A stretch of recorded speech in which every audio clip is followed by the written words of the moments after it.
അങ്ങനെയൊക്കെ ആയിട്ട് പറയുന്നുണ്ട്. ദെൻ പിന്നെ എന്തൊക്കെയാണ് ഈ അറസ്റ്റ് ചെയ്തിട്ടുള്ള ആളുകളുടെ റൈറ്റ്സിനെ സംബന്ധിച്ചിട്ട് പറയുന്നുണ്ട്.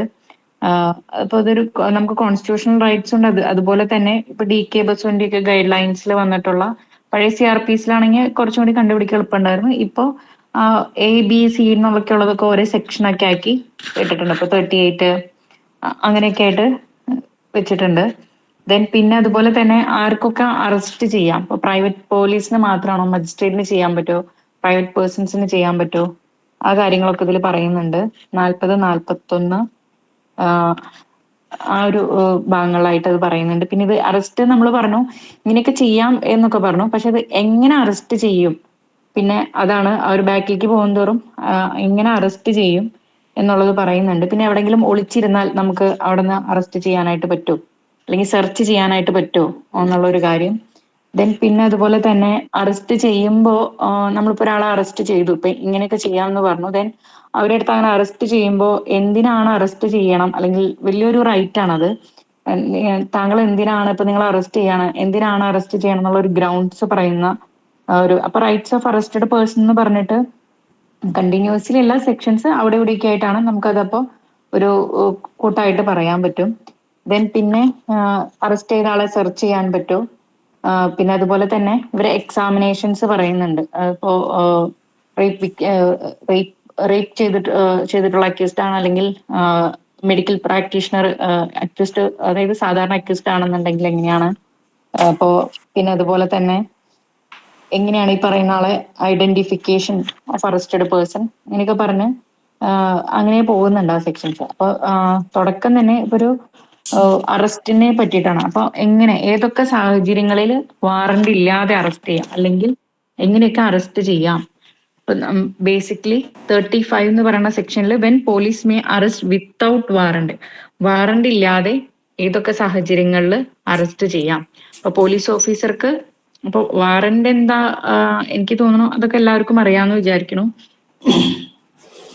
അപ്പോ ഒരു വിത്തൗട്ട് വാറണ്ട് ഇല്ലാതെ, അപ്പൊ മജിസ്ട്രേറ്റിന്റെ ഒരു ഓർഡർ ഇല്ലാതെ അറസ്റ്റ് ചെയ്യാൻ പറ്റുന്നത് കോഗ്നൈസബിൾ ഒഫൻസിലാണ്. അപ്പൊ അങ്ങനെ വരുമ്പോൾ ആദ്യത്തെ ഒരു ഗ്രൗണ്ട് എന്ന് പറയുന്നത് എന്താണ്, കോഗ്നൈസബിൾ ഒഫൻസ് എന്ന് വെച്ചാൽ നമ്മൾ നോർമലി പറയും സീരിയസ് ആയിട്ടുള്ള ഒഫൻസ് എന്ന് പറയാം. പിന്നെ ഇതില് ഡെഫിനേഷൻ ഒക്കെ ഉണ്ട്. കോഗ്നൈസബിൾ ഒഫൻസ് മീൻസ് കേസ് എന്നൊക്കെ പറഞ്ഞിട്ട് പറയുന്നുണ്ട്. അപ്പോൾ who commits in presence of the police officer a cognizable offence. അപ്പൊ ഒരു അയാളുടെ പ്രസൻസിൽ, പോലീസ് ഓഫീസറുടെ പ്രസൻസിൽ വെച്ചിട്ട് ഒരാൾ കോഗ്നൈസബിൾ ഒഫൻസ് ആണ് ചെയ്യുന്നുണ്ടെങ്കിൽ ഉടനടി വാറണ്ട് ഒന്നും വേണ്ട, അറസ്റ്റ് ചെയ്യാം. ദെൻ രണ്ടാമത്തെ സാഹചര്യം എന്ന് പറയുന്നത് ഒരു കംപ്ലൈന്റ് കിട്ടാണ്. അപ്പൊ കംപ്ലൈന്റ് 2+1+H കംപ്ലൈന്റ് എന്താന്ന് പറയുന്നത്. അപ്പൊ കംപ്ലൈന്റ് ഒരു പോലീസ് ഓഫീസർക്ക് കിട്ടാണ്, ദാറ്റ് ഈസ് അല്ലെങ്കിൽ ഒരു ഇൻഫർമേഷൻ കിട്ടാണ്, അല്ലെങ്കിൽ എന്താണ് ഒരു ഒരു റീസണബിൾ ആയിട്ടുള്ള ഒരു സസ്പീഷൻ, ദാറ്റ് ഈസ് അവിടെ ഒരു ആള് ഒരു കോഗ്നൈസബിൾ ഒഫൻസ് ചെയ്തിട്ടുണ്ട്. പക്ഷെ അവിടെ ഒരു കാറ്റഗറൈസ് ചെയ്യുന്നുണ്ട്, അത് ഏത് തരത്തിലാണ്, അതായത് ഇംപ്രിസൺമെന്റ്, അതായത് ഈ പറയുന്ന ഒഫൻസ് 7 വർഷത്തിൽ, which may be imprisonment for a term which may be less than 7 years or which may extend to 7 years എന്നുള്ള രീതിയിൽ, ഫൈൻ ഇല്ലാതെയോ ആയിട്ട്. അപ്പോൾ ആ ഒരു കാറ്റഗറൈസേഷൻ ആദ്യത്തെ ഒരു ഭാഗത്ത് പറയണത് കോഗ്നൈസബിൾ ഒഫൻസ് എന്നാണ് പറയണത്. ദെൻ രണ്ടാമത്തെ സാഹചര്യത്തിൽ വന്നപ്പോൾ 35 സബ്സെക്ഷൻ 1 വന്നപ്പോൾ രണ്ടാമത്തെ സാഹചര്യത്തിൽ പറയണത് എന്താണ്, ആ ഒരു കോഗ്നൈസബിൾ ഒഫൻസ് ആണ്, പക്ഷെ അതിന്റെ ഒരു ഇത്രയും കൂടി ഗ്രാവിറ്റിയിൽ വ്യത്യാസം പറയുന്നുണ്ട്. എന്താണ് ആ ഒരു നേച്ചർ, ഒഫൻസിന്റെ ഒരു പണിഷ്മെന്റ് എന്ന് പറയുന്നത് less than 7 years or which may extend to 7 years എന്നുള്ളൊരു കാറ്റഗറി. അപ്പോൾ അതിലെങ്ങനെയാണ്, കംപ്ലൈന്റ് കിട്ടിയാൽ ഓറാണ് അവിടെ വരുന്നത്, അല്ലെങ്കിൽ ക്രെഡിബിൾ ഇൻഫർമേഷൻ കിട്ടിയാൽ, അല്ലെങ്കിൽ ഒരു റീസണബിൾ സസ്പീഷൻ അവിടെ നിലനിൽക്കുന്നുണ്ട്, ഈ ഒരു സാഹചര്യങ്ങളിലൊക്കെ വരാണെന്നുണ്ടെങ്കിൽ താഴെ കുറച്ച് സാഹചര്യങ്ങളും കൂടി, ഒരു കണ്ടീഷൻസും കൂടി പറയുന്നുണ്ട്. അതായത് ഈ പറയുന്ന പോലീസ് ഓഫീസർ വിചാരിക്കുകയാണ്, ദാറ്റ് ഈസ് എന്താണ്, ഈ പറയുന്ന ഒരാള് ഒരു അറസ്റ്റ് ചെയ്യേണ്ടത് നെസസറി ആണ്, ഇയാള് ഒഫൻസ് ചെയ്തിട്ടുണ്ട്, ഒന്നാമത്തെ ഒരു കാര്യം. രണ്ടാമത്തെ എന്ന് പറയുന്നത് അതിലൊക്കെ ഒരു കോമ ഇട്ടിട്ടാണ്, നെയിംലി എന്ന് പറഞ്ഞിട്ട് ഫോളോവിങ് കണ്ടീഷൻസ് ആർ സാറ്റിസ്ഫൈഡ് എന്ന് പറഞ്ഞിട്ടാണ് പറയുന്നത്. അപ്പൊ ഈ പറയുന്ന എല്ലാ സാഹചര്യങ്ങളും without if the following conditions R satisfied എന്നാണ് പറയുന്നത്. അപ്പോൾ ഒന്നാമത്തെ സാഹചര്യം എന്ന് പറയുന്നത് ഇയാൾ ഈ ഒരു ഒഫൻസ് കമ്മിറ്റ് ചെയ്തിട്ടുണ്ട്. അതായത് ഇപ്പൊ സബ്സെക്ഷൻ 1 ഞാൻ പറഞ്ഞു 10 സർക്കംസ്റ്റാൻസസ് പറയുന്നുണ്ട്. അതിൽ ഒന്നാമത്തെ ആയിരുന്നു കോഗ്നൈസബിൾ ഒഫൻസ് എന്നുള്ള ഒരു ഇത്, കമ്മിറ്റ് കോഗ്നൈസബിൾ ഒഫൻസ് ആ പോലീസ് ഓഫീസറുടെ മുൻപിൽ. രണ്ടാമത്തെ സിറ്റുവേഷനിൽ തന്നെ കുറച്ച് ചെക്ക് ലിസ്റ്റ് എന്ന് വേണമെങ്കിൽ നമുക്ക് പറയാം. കുറച്ച് എന്താ പറയാ, ഈ രണ്ടാമത്തെ സാഹചര്യത്തിൽ ഒരു ക്രൈറ്റീരിയ വെച്ചിട്ടുള്ളത് കംപ്ലൈന്റ് കിട്ടിയിട്ടുണ്ട്, അല്ലെങ്കിൽ എന്താണ് ഒരു സസ്പീഷൻ ഉണ്ട്, അവിടെ ഒരു 7 വർഷമോ അല്ലെങ്കിൽ less than 7 years, which may be less than 7 years or extend to 7 years എന്നുള്ളത്. അതിന്റെ അണ്ടറിൽ തന്നെയായിട്ടാണ് ഈ പറയുന്ന സാഹചര്യങ്ങൾ. അതായത് എന്താണ്, ഈ പറയുന്ന ആള് ആ ഒരു ഒഫൻസ് ചെയ്തിട്ടുണ്ടെന്ന് സംശയിക്കുന്നുണ്ട്. ദെൻ പിന്നെ വീണ്ടും പറയാണ് അതിന്റെ താഴെ തന്നെ, ദാറ്റ് ഈസ് അറസ്റ്റ് അത്യാവശ്യമാണ്. കാരണം എന്താണ്, അറസ്റ്റ് ചെയ്തിട്ടില്ലെങ്കിൽ ഇനി വീണ്ടും ഒരു ഒഫൻസ് ചെയ്യാനായിട്ടുള്ള സാധ്യതയുണ്ട്. അതായത് prevent such person from committing any further offence. Then ഇനി അതല്ലെങ്കിലോ പ്രോപ്പർ ഇൻവെസ്റ്റിഗേഷൻ, ഈ പറയുന്ന ആൾ അറസ്റ്റ് ചെയ്തില്ലെങ്കിൽ ഈ പറയുന്ന പ്രോപ്പർ ആയിട്ടുള്ള ഒരു ഇൻവെസ്റ്റിഗേഷൻ നടത്താനായിട്ട് സാധിക്കുന്നില്ല.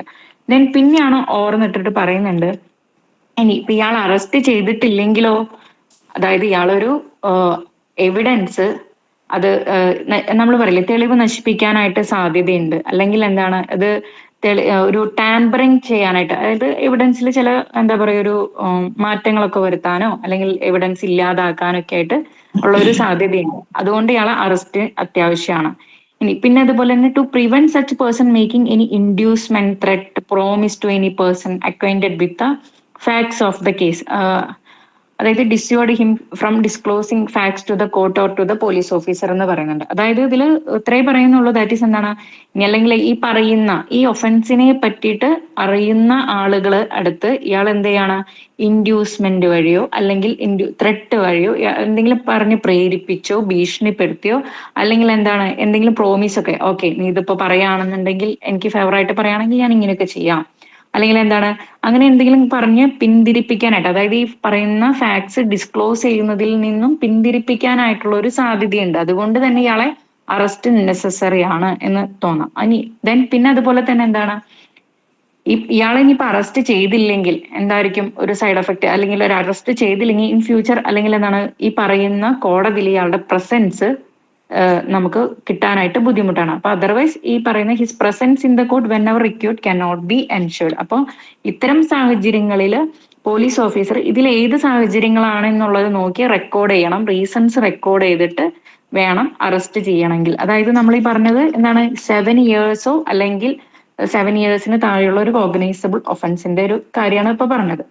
ദെൻ പിന്നെ അതുപോലെ തന്നെ ഇനിയിപ്പോ ഇയാൾ അറസ്റ്റ് ചെയ്യേണ്ട ആവശ്യമില്ല എന്ന് വിചാരിക്കുക, അപ്പൊ ഈ ഒരു ക്രൈറ്റീരിയ ആണ്, പക്ഷെ അറസ്റ്റ് ചെയ്യണ്ട, എന്നിരുന്നാലും എന്ത് ചെയ്യണം, റീസൺസ് റെക്കോർഡ് ചെയ്യണം. അതാണ് അപ്പൊ ഈ പറയുന്ന 35(1)(b) പറയുന്ന കാര്യം. അപ്പൊ നമ്മൾ പഠിച്ചു, in the presence of the police officer a cognizable offence commit ചെയ്യുന്നുണ്ട്. ബി എന്ന് പറയുന്ന ഒരു ഇതെന്ന് പറയുന്നത് റീസണബിൾ കംപ്ലൈന്റ് കിട്ടിയിട്ടുണ്ട്, അല്ലെങ്കിൽ എന്താണ് ഒരു ക്രെഡിബിൾ ഇൻഫർമേഷൻ ലഭിച്ചിട്ടുണ്ട്, അല്ലെങ്കിൽ ഒരു റീസണബിൾ സസ്പീഷൻ, ഓക്കെ ഇയാൾ ഈ ഒരു കുറ്റം ചെയ്തിട്ടുണ്ട്. അതും ഈ പറയുന്ന ഒഫൻസിന്റെ ഒരു പണിഷ്മെന്റ് എന്ന് പറയുന്നത് 7 years or less than 7 years ആകാം. അപ്പൊ പിന്നെയാണ് നമ്മൾ പറഞ്ഞ ചെക്ക് ലിസ്റ്റുകൾ, അല്ലെങ്കിൽ ഈ പറയുന്ന കുറച്ച് സാഹചര്യങ്ങൾ പറയാണ്, ഓക്കെ ഇത്തരത്തിലുള്ള കാര്യങ്ങളൊന്നും ചെയ്തിട്ടില്ലെങ്കിൽ, അതായത് നമ്മൾ പറഞ്ഞു ഫർദർ ഒഫൻസ് കമ്മിറ്റ് ചെയ്യാനായിട്ടുള്ള കാര്യങ്ങൾ, പ്രോപ്പർ ഇൻവെസ്റ്റിഗേഷന്, പിന്നെ എവിഡൻസ് ഇല്ലാതാക്കാനായിട്ടുള്ളത്, അല്ലെങ്കിൽ സാക്ഷികളെ ത്രെട്ടൺ ചെയ്തോ പ്രോമിസ് ചെയ്തോ ഇൻഡ്യൂസ്മെന്റ് ഒക്കെ വഴിയോ അങ്ങനെയുള്ള ഒരു കാര്യങ്ങൾ, പിന്നെ പ്രസൻസിൽ ഈ പറയുന്ന അക്യൂസ്ഡിന്റെ പ്രസൻസ് അല്ലെങ്കിൽ കിട്ടില്ല.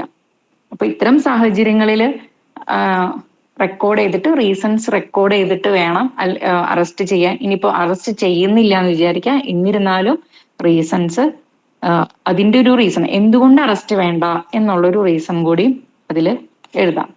ദെൻ ഇനി അടുത്തൊരു സിറ്റുവേഷൻ, അതായത് ഈ പറയുന്ന 35(1) തന്നെയുള്ള വേറൊരു സിറ്റുവേഷൻ ആണ് കേട്ടോ. മൂന്നാമത്തെ സിറ്റുവേഷൻ ആയിട്ട് പറയാം, ഒരു ക്രെഡിബിൾ ഇൻഫർമേഷൻ കിട്ടിയിട്ടുണ്ട്. നമ്മൾ നേരത്തെ പറഞ്ഞു less than 7 years or which may extend to 7 years. ഇവിടെ വരുമ്പോ ഇപ്പൊ എന്താണ്, സ്വാഭാവികമായിട്ടും വേറെ 7 years മുകളിലാണ്. അപ്പൊ മൂന്നാമത്തെ സാഹചര്യം എന്ന് പറയുന്നത് that is credible information has been received that he has committed അവിടെയും കോഗ്നൈസബിൾ ഒഫൻസ് തന്നെയാണ് വരുന്നത്. കാരണം ഞാൻ പറഞ്ഞു വിത്തൗട്ട് വാറന്റ് കോഗ്നൈസബിൾ ഒഫൻസ് ആണ്, ചെറിയൊരു എക്സെപ്ഷൻ ഉണ്ട്, നമുക്ക് അത് അവിടെ എത്തുമ്പോൾ പറയാം. ദെൻ അപ്പൊ committed cognizable offence punishable with which term may extend to more than 7 years. അപ്പോ അതുപോലെ തന്നെ ഡെത്ത് സെന്റൻസ്, പിന്നെ അതിൽ മോർ ദാൻ 7 years എന്ന് പറഞ്ഞാൽ ഫൈൻ വിത്ത് ഫൈൻ ആയിരിക്കാം, വിത്തൗട്ട് ഫൈൻ ആയിരിക്കാം കേട്ടോ, അതൊന്നും വിഷയമില്ല. ദെൻ പിന്നെ death sentence, police officer has reason to believe that, അതായത് ഒരു ഇൻഫർമേഷൻ കിട്ടിയിട്ടുണ്ട് ഇയാൾ ഇങ്ങനെ ഒരു ഒഫൻസ് ചെയ്തിട്ടുണ്ട്, അപ്പൊ ഇങ്ങനെ ഒരു സാഹചര്യങ്ങളിലും ഈ പറയുന്ന മോർ ദാൻ 7 years ആണെങ്കിൽ അതിലെന്ത് ചെയ്യേണ്ട ആവശ്യമില്ല. ഇങ്ങനെ ചെക്ക് ലിസ്റ്റും അല്ലെങ്കിൽ ഈ പറയുന്ന ABCDE പറഞ്ഞ നേരത്തെ ക്ലോസ് ബിയിൽ പറഞ്ഞ കാര്യങ്ങളൊന്നും നോക്കേണ്ട കാര്യമില്ല. ഇതിൽ അങ്ങനെയാണെന്നുണ്ടെങ്കിൽ അങ്ങനെ അറസ്റ്റ് ചെയ്യാം. ദെൻ പിന്നെ who has been proclaimed as an offender, അതായത് അടുത്തൊരു സിറ്റുവേഷൻ, നാലാമത്തെ സിറ്റുവേഷൻ എന്ന് പറയുന്നത് എന്താണ്, ഒരു പ്രൊക്ലൈംഡ് ഒഫൻഡർ. അപ്പൊ എന്താണ് ഈ proclaimed offender? Either by under the Sanhita or by the order of the state government. ഈ നമ്മുടെ ഈ സംഹിതയിൽ പറയുന്ന പ്രൊക്ലൈംഡ് ഒഫൻഡർ എന്ന് പറയുന്നത് നമ്മൾ സെക്ഷൻ 84 സബ്സെക്ഷൻ 4 ഇതിലൊരു പ്രൊക്ലൈംഡ് ഒഫൻഡറെ പറ്റിയിട്ട് പറയുന്നുണ്ട്. അതായത് പ്രൊക്ലൈംഡ് ഒഫൻഡർ എന്ന് വെച്ചാൽ അതായത് ഒരു ആള് വാറന്റ് ഒക്കെ അയച്ചിട്ടും വരുന്നില്ല, അപ്പൊ അങ്ങനെയാണെന്നുണ്ടെങ്കിൽ ഇംപ്രസൺമെന്റ് ഓഫ് 10 years അല്ലെങ്കിൽ അതിൽ കൂടുതലോ, അല്ലെങ്കിൽ അതായത് ഇംപ്രസൺമെന്റ് ഫോർ ലൈഫ് ആകാം, ഡെത്ത് ആകാം, BNS പ്രകാരം, അല്ലെങ്കിൽ മറ്റു ഏതെങ്കിലും ഒരു നിയമപ്രകാരം. അപ്പൊ അങ്ങനെയൊക്കെ വരുമ്പോ ഈ പറയുന്ന ആള് പ്രൊക്ലമേഷൻ ഒക്കെ ഇഷ്യൂ ചെയ്യണം. 83 ഒരു 84 പ്രകാരം പ്രൊക്ലമേഷൻ ഒക്കെ അബ്സ്കോണ്ടിങ് ആണ്.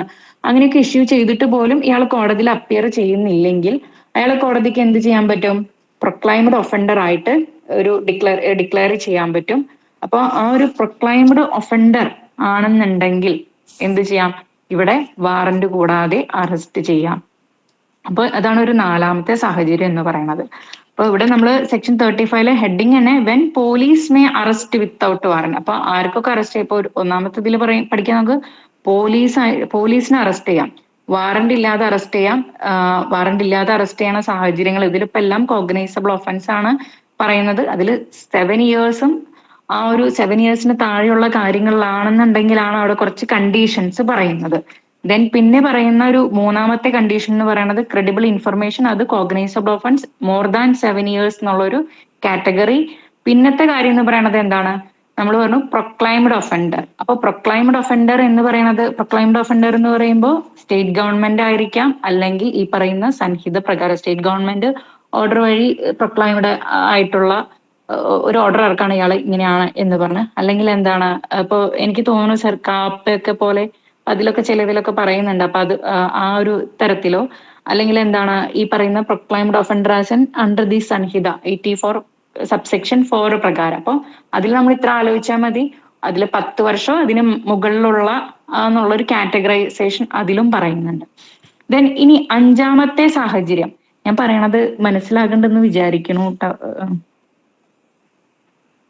ആർക്കെങ്കിലും എന്തെങ്കിലും സംശയം ഉണ്ടെങ്കിൽ പറയാട്ടോ.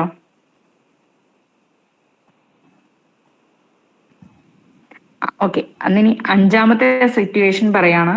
അഞ്ചാമത്തെ സിറ്റുവേഷനിൽ എന്താന്ന് വെച്ചാൽ ഒരാളെ അറസ്റ്റ് ചെയ്യണമെന്നുണ്ടെങ്കിൽ, അതായത് ഇപ്പോ സപ്പോസ് നമുക്ക് ചില സമയങ്ങളിൽ ഒരു ഒരു തെഫ്റ്റിൽ ഒരു എന്താ പറയാ ഒരു വിഗ്രഹം കയ്യിലുണ്ട്. ഇപ്പോ പാലക്കാട് ഇപ്പൊ റീസെന്റ് ആയിട്ട് ഒരു പഞ്ചലോക വിഗ്രഹം മോഷണം പോയിട്ടുണ്ട്. പെട്ടെന്ന് റെയിൽവേ സ്റ്റേഷനിൽ അത് വെച്ച് കിട്ടിയ ഒരു വിഗ്രഹം, അല്ലെങ്കിൽ അതിന്റെ ഒരു അങ്ങനെ എന്തെങ്കിലും കിട്ടി. അപ്പൊ ഒരു എന്താന്ന് വെച്ചാൽ അതൊരു സ്റ്റോളൻ പ്രോപ്പർട്ടി ആണെന്ന് നമുക്കപ്പോ മനസ്സിലായി, അല്ലെങ്കിൽ ആ ഒരു സസ്പീഷൻസോട് കൂടി, അല്ലെങ്കിൽ ഒരു അയാളുടെ കയ്യിലൊരു പൊസഷൻ, അതായത് എന്താണ് സ്റ്റോളൻ പ്രോപ്പർട്ടിയുടെ പൊസഷൻ ഉണ്ട്. അപ്പൊ ഈ പറയുന്ന സ്റ്റോളൻ പ്രോപ്പർട്ടിയുടെ ഒരു പൊസഷൻ ഉണ്ട്, അല്ലെങ്കിൽ റീസണബ്ലി സസ്പെക്റ്റഡ് എന്നാണ്. അല്ലാണ്ട് ഇത് ഇയാൾക്ക് പൂർണ്ണമായിട്ട് സ്റ്റോളൻ പ്രോപ്പർട്ടി ആണെന്ന് വിചാരിച്ചാൽ ഒരു റീസണബ്ലി സസ്പെക്റ്റഡ് എന്നുള്ളൊരു കാറ്റഗറിയാണ് അതിൽ വരുന്നത്. And by suspected of having committed an offence with reference to that thing. അപ്പൊ എന്താണ് ഈ സ്റ്റോളൻ പ്രോപ്പർട്ടി? ഈ നമ്മൾ തെഫ്റ്റ് മാത്രമാണോ സ്റ്റോളൻ പ്രോപ്പർട്ടിയിൽ വരാ? അല്ല. അതായത് നമ്മുടെ പഴയ സെക്ഷൻ IPC പ്രകാരമാണെങ്കിൽ 410 പുതിയ BNS 317 പ്രകാരമാണ് സ്റ്റോളൻ പ്രോപ്പർട്ടിയുടെ, അതായത് എന്താണ് സ്റ്റോളൻ പ്രോപ്പർട്ടി എന്ന് ഡിഫൈൻ ചെയ്യുന്നുണ്ട് അവിടെ. അപ്പൊ അതില് ഒരു 6 കാറ്റഗറി ഓഫ് പ്രോപ്പർട്ടി, അതായത് നമ്മൾ പറയുന്നു ഒഫൻസസ് അഗെയിൻസ്റ്റ് ദ പ്രോപ്പർട്ടിയിൽ ഇപ്പൊ തെഫ്റ്റ് ഉണ്ട്. തെഫ്റ്റ് ഡിഫൈൻ ചെയ്യണത് 303 അതുപോലെ എക്സ്റ്റോഷൻ ഉണ്ട്, 308 എക്സ്റ്റോഷൻ. ഇപ്പൊ പുതിയൊരു ഒഫൻസ് അതിൽ വന്നിട്ടുണ്ട്, സ്നാച്ചിങ്. അപ്പൊ പക്ഷെ ഈ സ്റ്റോളൻ പ്രോപ്പർട്ടിയിൽ സ്നാച്ചിങ് പെടുത്തിയിട്ടില്ല, പക്ഷെ എന്താണ് തെഫ്റ്റിന്റെ ഒരു ഭാഗമായിട്ടാണ് സ്നാച്ചിങ്ങും വരുന്നത്. ഓക്കെ. ദെൻ പിന്നെ റോബറി 309 പറയുന്നുണ്ട്, പിന്നെ ചീറ്റിംഗ് 318, പിന്നെ അതുപോലെ ക്രിമിനൽ മിസ്അപ്രോപ്രിയേഷൻ 314 സെക്ഷനിൽ പറയുന്നുണ്ട്. പിന്നെ ക്രിമിനൽ ബ്രീച്ച് ഓഫ് ട്രസ്റ്റ് 316. അപ്പോൾ ഇത്തരം ഒരു ഒഫൻസുകളിൽ നിന്ന് കിട്ടിയിട്ടുള്ള ഒരു പ്രോപ്പർട്ടി ഇപ്പൊ തൽക്കാലം അത്രയും മനസ്സിലാക്കുക. അപ്പോൾ ഇതൊക്കെ എന്താണ്, ഇതിൽ നിന്ന് നമുക്ക് നമ്മുടെ കയ്യിൽ എത്തിയിട്ടുള്ള പൊസിഷനിലൊക്കെ എത്തിയിട്ടുള്ള പ്രോപ്പർട്ടീസ് ആണെന്നുണ്ടെങ്കിൽ അതിനെ നമ്മൾ സ്റ്റോളൻ പ്രോപ്പർട്ടി ആയിട്ട് കൺസിഡർ ചെയ്യും.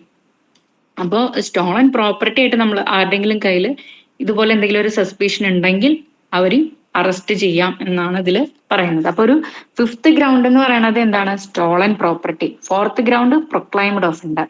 ദെൻ അപ്പൊ ഒരു ചെറുതാക്കി അങ്ങനെ മനസ്സിൽ വെക്കാം, അപ്പൊ ഒരു ഓർമ്മ നിൽക്കും.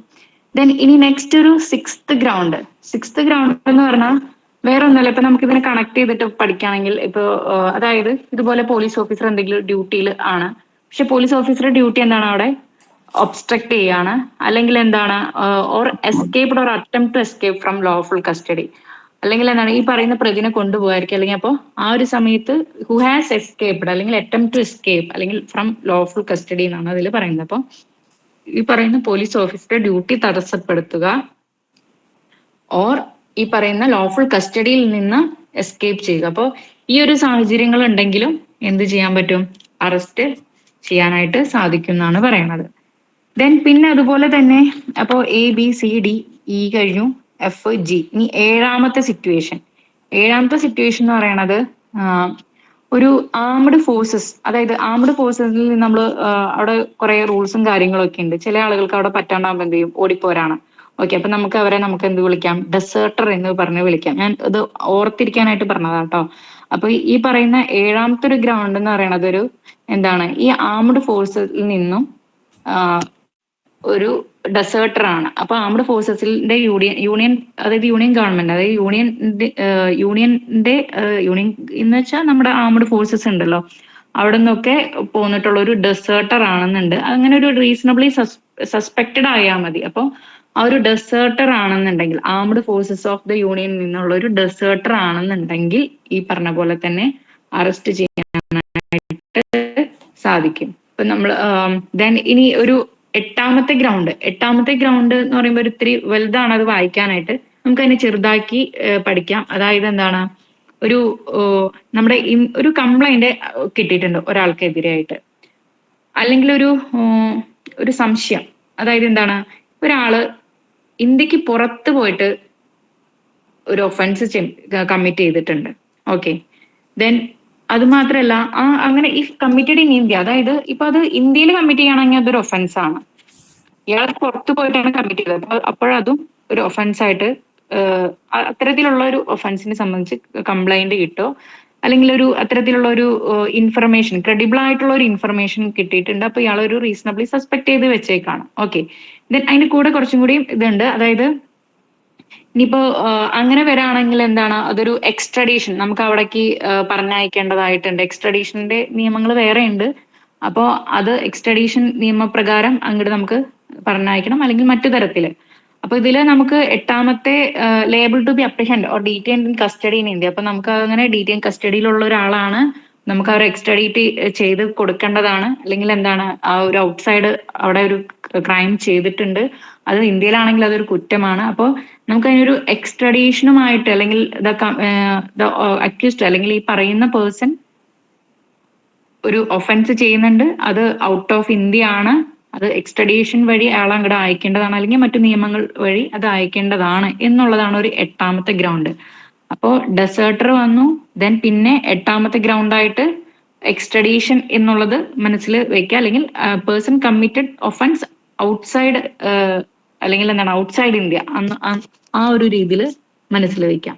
ദെൻ നയൻത്ത് ഗ്രൗണ്ട് എന്ന് പറയുന്നത്, അതായത് ഒരാളെ റിലീസ് ചെയ്തു, ഒരു കൺവിക്റ്റഡ് പേഴ്സൺ ആണ്, അയാളെ റിലീസ് ചെയ്തപ്പോ 394 ക്ലോസ് സബ്സെക്ഷൻ 5 അതിൽ പറയുന്നുണ്ട്, ഇപ്പൊ അയാളുടെ ഒരു പ്ലേസ് ഓഫ് റെസിഡൻസ് ചേഞ്ച് ചെയ്യുകയാണെന്നുണ്ടെങ്കിൽ അയാൾ എന്ത് ചെയ്യണം, അത് അറിയിക്കണം പോലീസ് സ്റ്റേഷനിൽ. അപ്പൊ ഇതൊന്നും അറിയിക്കാതെ പോയിട്ടുണ്ടെങ്കിൽ അപ്പൊ സ്വാഭാവികമായിട്ട് വീണ്ടും അയാൾ അങ്ങനെ ചെയ്യുമോ എന്നുള്ളൊരു സംശയം കൊണ്ടൊക്കെ ആയിരിക്കാം.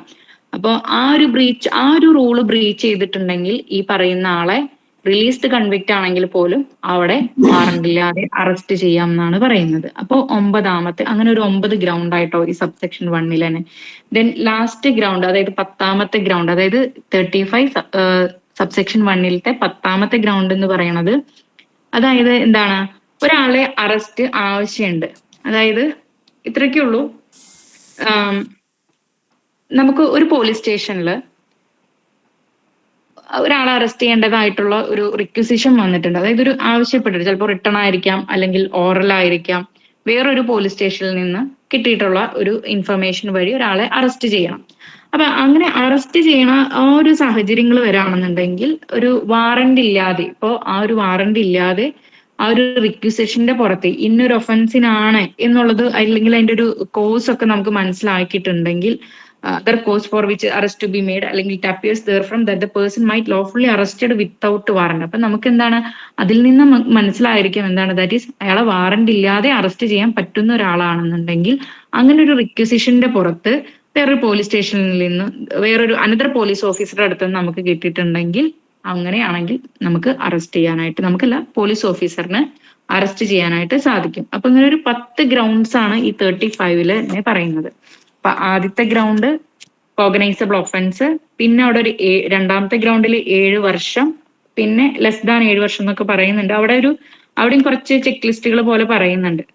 ദെൻ മൂന്നാമത്തെ ഗ്രൗണ്ട് എന്ന് പറയുന്നത് above 7 years, പിന്നെ 4th ഗ്രൗണ്ട് പ്രൊക്ലൈംഡ് ഒഫൻഡർ, 5ാമത്തെ ഗ്രൗണ്ട് സ്റ്റോളൻ പ്രോപ്പർട്ടി, 6ാമത്തെ പോലീസ് ഓഫീസറുടെ ഡ്യൂട്ടി ഒബ്സ്ട്രക്ട് ചെയ്യാണ്, അല്ലെങ്കിൽ ലോഫുൾ കസ്റ്റഡിയിൽ നിന്നും എസ്കേപ്പ് ചെയ്യാണ്, അല്ലെങ്കിൽ അറ്റംപ്റ്റ് ടു എസ്കേപ്പ് എന്നുള്ള ഒരു 6ാമത്തെ ഗ്രൗണ്ട് വരുന്നത്. ദെൻ 7 ആംഡ് ഫോഴ്സ് എന്ന് ആലോചിക്കുക, അവിടുത്തെ ഡെസേർട്ടർ ആണ്. ദെൻ 8 ഔട്ട്സൈഡ്, ഈ പറയുന്ന ലോക്കൽ ലിമിറ്റ്സ് ഓഫ് ദ, അതായത് നമ്മുടെ ഇന്ത്യക്ക് പുറത്ത്, ഓക്കെ ലോക്കൽ ലിമിറ്റ്സ് അല്ല സോറി, ഈ പറയുന്ന നമുക്ക് എന്താണ് ഇന്ത്യക്ക് പുറത്ത്, that is any offence committed any at out of India, അല്ലെ, അങ്ങനെ വേണമെങ്കിൽ പറയാം. അതായത് എക്സ്ട്രഡീഷൻ ആയിട്ട് ബന്ധമായിട്ടുള്ള ഒരു കാര്യം അത് മനസ്സിൽ വെക്കുക. ദെൻ 9ാമത്തെ ഒരു ഗ്രൗണ്ട് എന്ന് പറയുന്നത് റിലീസ്ഡ് കൺവിക്റ്റ് ആണ്, ബട്ട് റൂള് ഫോളോ ചെയ്തില്ല, അപ്പൊ ബ്രീച്ച് ഓഫ് ദ റൂൾ, ആ ഒരു സംഭവം വന്നു. 394 സബ്സെക്ഷൻ 5 എന്നുള്ള ഒരു കാര്യം. ദെൻ 10ാമത്തെ എന്ന് പറയുന്നത് എന്താണ്, റിക്വസിഷൻ ഉണ്ട്, അത് അനദർ പോലീസ് ഓഫീസറുടെ, ഈ പറയുന്ന the person might lawfully B arrested without warrant ആണെന്നുണ്ടെങ്കിലും അപ്പോ ഈ പറയുന്ന ആളെയും അറസ്റ്റ് ചെയ്യാം. അപ്പൊ ഇതാണ് ഈ പറയുന്ന സബ്സെക്ഷൻ 1 പറയുന്ന arrest without order from the magistrate and without warrant police ഓഫീസർക്ക് അറസ്റ്റ് ചെയ്യാം എന്നുള്ളത്. ഇനി ദെൻ അപ്പൊ ഈ 10 ഗ്രൗണ്ട്സും എല്ലാവർക്കും ക്ലിയർ ആയെന്ന് വിചാരിക്കണു. ഇനി സെക്കൻഡ് ഗ്രൗണ്ട്, അതായത് ഈ പറയുന്ന സബ്സെക്ഷൻ 2 ഇനി എന്ത് പറയാൻ നമുക്ക് നോക്കാം. ഞാൻ പറഞ്ഞു 7 സബ്സെക്ഷൻ ആണോ ഉള്ളതെന്ന് പറഞ്ഞു. അപ്പൊ രണ്ടാമത്തെ ഈ സബ്സെക്ഷനിൽ പറയണത് എന്താന്ന് വെച്ചാൽ ഈ പറയുന്ന subject to provision of section 39 എന്ന് പറയുന്നുണ്ട്. അപ്പൊ എന്താണ് 39 പറയണത്, അതായത് 39 ഇത്രയ്ക്കുള്ള എന്താണ്, നമ്മൾ ഒരാളുടെ പേര് ചോദിച്ചു, ഒരു ആൾ ഇങ്ങനെ ഒരു കുറ്റം ചെയ്തായിട്ട് നമുക്ക് തോന്നി, അപ്പൊ അങ്ങനെയാണെങ്കിൽ നമ്മളൊരു പേര് ചോദിക്കുകയാണ്, പേര് ഒന്നും പറഞ്ഞില്ല, അല്ലെങ്കിൽ തെറ്റായിട്ടുള്ള പേര് പറഞ്ഞു, അപ്പൊ അങ്ങനെയാണെങ്കിൽ നമുക്ക് എന്താണ് അറസ്റ്റ് ചെയ്യാനായിട്ട് സാധിക്കും. 39 arrest on refusal to give name and address, അല്ലെങ്കിൽ റെസിഡൻസ് എന്നുള്ള ഒരു ഗ്രൗണ്ടിലാണ് അവിടെ അറസ്റ്റ് ചെയ്യാൻ പറ്റുന്നത്. അപ്പൊ സബ്ജക്ട് ടു പ്രൊവിഷൻ സെക്ഷൻ 39, അവിടെ ഇപ്പൊ ഈ പറയുന്ന ആള് കോഗ്നൈസബിൾ ആണോ നോൺ കോഗ്നൈസബിൾ ആണോ അങ്ങനെയുള്ള ക്ലാസിഫിക്കേഷൻ ഒന്നും അവിടെ പറയുന്നില്ല. അപ്പൊ ഇവിടെ പറയാണ് subject to section 39, no person concerned in a non-cognizable offense or against whom a complaint has been made, credible information received, or reasonable suspicion exists of his having so considered, shall be arrested except under a warrant or order of a magistrate. അപ്പോൾ ഒരു non cognisable ഒഫൻസിലാണ് എന്നുണ്ടെങ്കിൽ എന്താണ് ഈ പറയുന്ന മജിസ്ട്രേറ്റിന്റെ, അല്ലെങ്കിൽ ഈ പറയുന്ന order of the മജിസ്ട്രേറ്റിന്റെ ഓർഡറോ വാറന്റോ ഇല്ലാതെ അറസ്റ്റ് ചെയ്യാനായിട്ട് പറ്റില്ല, അല്ലെങ്കിൽ അങ്ങനെ വാറന്റോട് കൂടിയിട്ട് മാത്രമേ അറസ്റ്റ് ചെയ്യാനായിട്ട് പാടുള്ളൂ എന്നാണ് പറയുന്നത്. പക്ഷെ ഇവിടെ ഒരു എക്സെപ്ഷൻ പറയുന്നത് സെക്ഷൻ 39 അവിടെ നമുക്ക് എന്താണ്, അവിടെ ആ സമയത്ത് ഓർഡറോ മജിസ്ട്രേറ്റിന്റെ ഓർഡറോ വാറന്റോ ഒന്നും മേടിക്കാൻ പോലുള്ള ഒരു ടൈം ഇല്ല, അതുകൊണ്ട് പെട്ടെന്ന് അറസ്റ്റ് ചെയ്യാം, അങ്ങനെ മനസ്സിൽ വെച്ചാൽ മതി. ഓക്കെ, ദെൻ ഇനി സബ്സെക്ഷൻ 3 എന്ന് പറയുന്നത് ഒരുവിധം ക്രിമിനൽ ഇതിൽ പ്രാക്ടീസ് ചെയ്യുന്ന എല്ലാവർക്കും പറയാമെന്ന് വിചാരിക്കണം. നമ്മളെ പഴയ 41A നോട്ടീസ് ആണ് ഇപ്പോഴത്തെ 35 സബ്സെക്ഷൻ 3. അപ്പൊ ഇതില് പറയണത് എന്താണ്, ഇപ്പൊ ഒരാളുടെ അറസ്റ്റ് അങ്ങനെ ആവശ്യമില്ല, പക്ഷേ സബ്സെക്ഷൻ 1 പ്രകാരം ആവശ്യമില്ല. പക്ഷെ അപ്പൊ നമുക്ക് എന്ത് ചെയ്യാൻ പറ്റും, ആദ്യം തന്നെ ഒരു നോട്ടീസ് കൊടുക്കാൻ പറ്റും. നമ്മളിപ്പോ സാർ ക്ലാസ് എടുത്ത് പറഞ്ഞിട്ടുണ്ടായിരുന്നു, കണക്ട് ചെയ്തിട്ട് പഠിച്ചാൽ കുറച്ചും കൂടി കിട്ടും. ആ ഒരു ഗ്രൗണ്ട്സ് ചിലപ്പോൾ അതില്ല, അപ്പൊ അങ്ങനെയാണെന്നുണ്ടെങ്കിൽ എന്താണ്, ഇപ്പൊ നമുക്കത് അറസ്റ്റ് ചെയ്യാൻ ആവശ്യമില്ല എന്നൊക്കെ ഉണ്ടെങ്കിൽ ഒരു നോട്ടീസ് കൊടുക്കാം. ആ നോട്ടീസിൽ എന്താണ്, അയാളടുത്ത് ഒരു ക്രെഡിബിൾ ഇൻഫർമേഷൻ കിട്ടിയിട്ടുണ്ട്, അല്ലെങ്കിൽ നിങ്ങളെ പറ്റിയിട്ട് ഇങ്ങനെ സംശയമുണ്ട്, നിങ്ങൾ ഇവിടെ വരണം എന്ന് പറഞ്ഞിട്ടായിരിക്കാം. അല്ലെങ്കിൽ പോലീസ് ഓഫീസിലോ അല്ലെങ്കിൽ പോലീസ് സ്റ്റേഷനിലോ അല്ലെങ്കിൽ വേറെ ഏതെങ്കിലും ഒരു പ്ലേസിൽ വരണം, ആ നോട്ടീസിൽ പറഞ്ഞിട്ടുള്ള ഒരു സ്ഥലത്ത് വരണം എന്ന് പറഞ്ഞിട്ടായിരിക്കാം ഈ പറയുന്ന ഒഫൻസിനെ പറ്റിയിട്ട് മറ്റു കാര്യങ്ങൾ ചോദിക്കാനായിട്ടാണ്. ദെൻ അപ്പൊ ഒരു notice of appearance before police, അപ്പൊ ആ ഒരു 35(3) നമ്മൾ അങ്ങനെ ഒരു നോട്ടീസ് സെക്ഷൻ എന്ന് പറഞ്ഞിട്ട് മനസ്സിലാക്കിയാൽ മതി. അപ്പൊ അത് നോട്ടീസ് കൊടുക്കണം അവിടെ. ദെൻ അവിടെ അറസ്റ്റിന്റെ കാര്യമില്ല പറയണ, അറസ്റ്റ് ചെയ്യേണ്ട ആവശ്യം, arrest of person is not required എന്നാണ് പറയണത്. അപ്പൊ അങ്ങനെയാണെന്നുണ്ടെങ്കിൽ ഒരു നോട്ടീസ് കൊടുക്കാം. അപ്പൊ നോട്ടീസ് കൊടുത്തതിന് ശേഷം ഇപ്പൊ പല കേസുകളിലും നമ്മൾ അങ്ങനെ നോട്ടീസ് കൊടുത്ത് വിളിക്കാതെ കറന്റ്ലി നമ്മൾ കാണുന്നുണ്ട്, ദെൻ പിന്നെ അവർ അറസ്റ്റ് ചെയ്യുന്നുണ്ട് അല്ലെ. അപ്പൊ ഇനി എന്താണ്, അപ്പൊ ആ നോട്ടീസ് കിട്ടിക്കഴിഞ്ഞാൽ അടുത്തുള്ള ആ പറയുന്ന ഡ്യൂട്ടി എന്താണ്, കിട്ടിയ ആളുടെ ഡ്യൂട്ടി അവിടെ വരണം എന്നുള്ളതാണ്. അതാണ് സബ്സെക്ഷൻ 4 പറയണത്. Okay, to comply the terms of the notice. Then next thing എന്താണ്, അപ്പൊ ഇത് ഇങ്ങനെയൊക്കെ കംപ്ലൈ ചെയ്തു, പക്ഷെ അപ്പൊ അറസ്റ്റ് ചെയ്തിട്ടില്ല. അപ്പൊ arrest unless for the reason recorded, അതായത് എന്താണ് ഇതിൽ പറയുന്നുണ്ട്, ഇപ്പൊ ഇയാളെ അറസ്റ്റ് ചെയ്യേണ്ടതായിട്ടുണ്ടെങ്കിൽ he ought to be arrested, അതായത് അറസ്റ്റ് ചെയ്യേണ്ടതായിട്ടുണ്ടെങ്കിൽ എന്ത് ചെയ്യണം, അപ്പോ റീസൺസ് റെക്കോർഡ് ചെയ്തിട്ട് വേണം.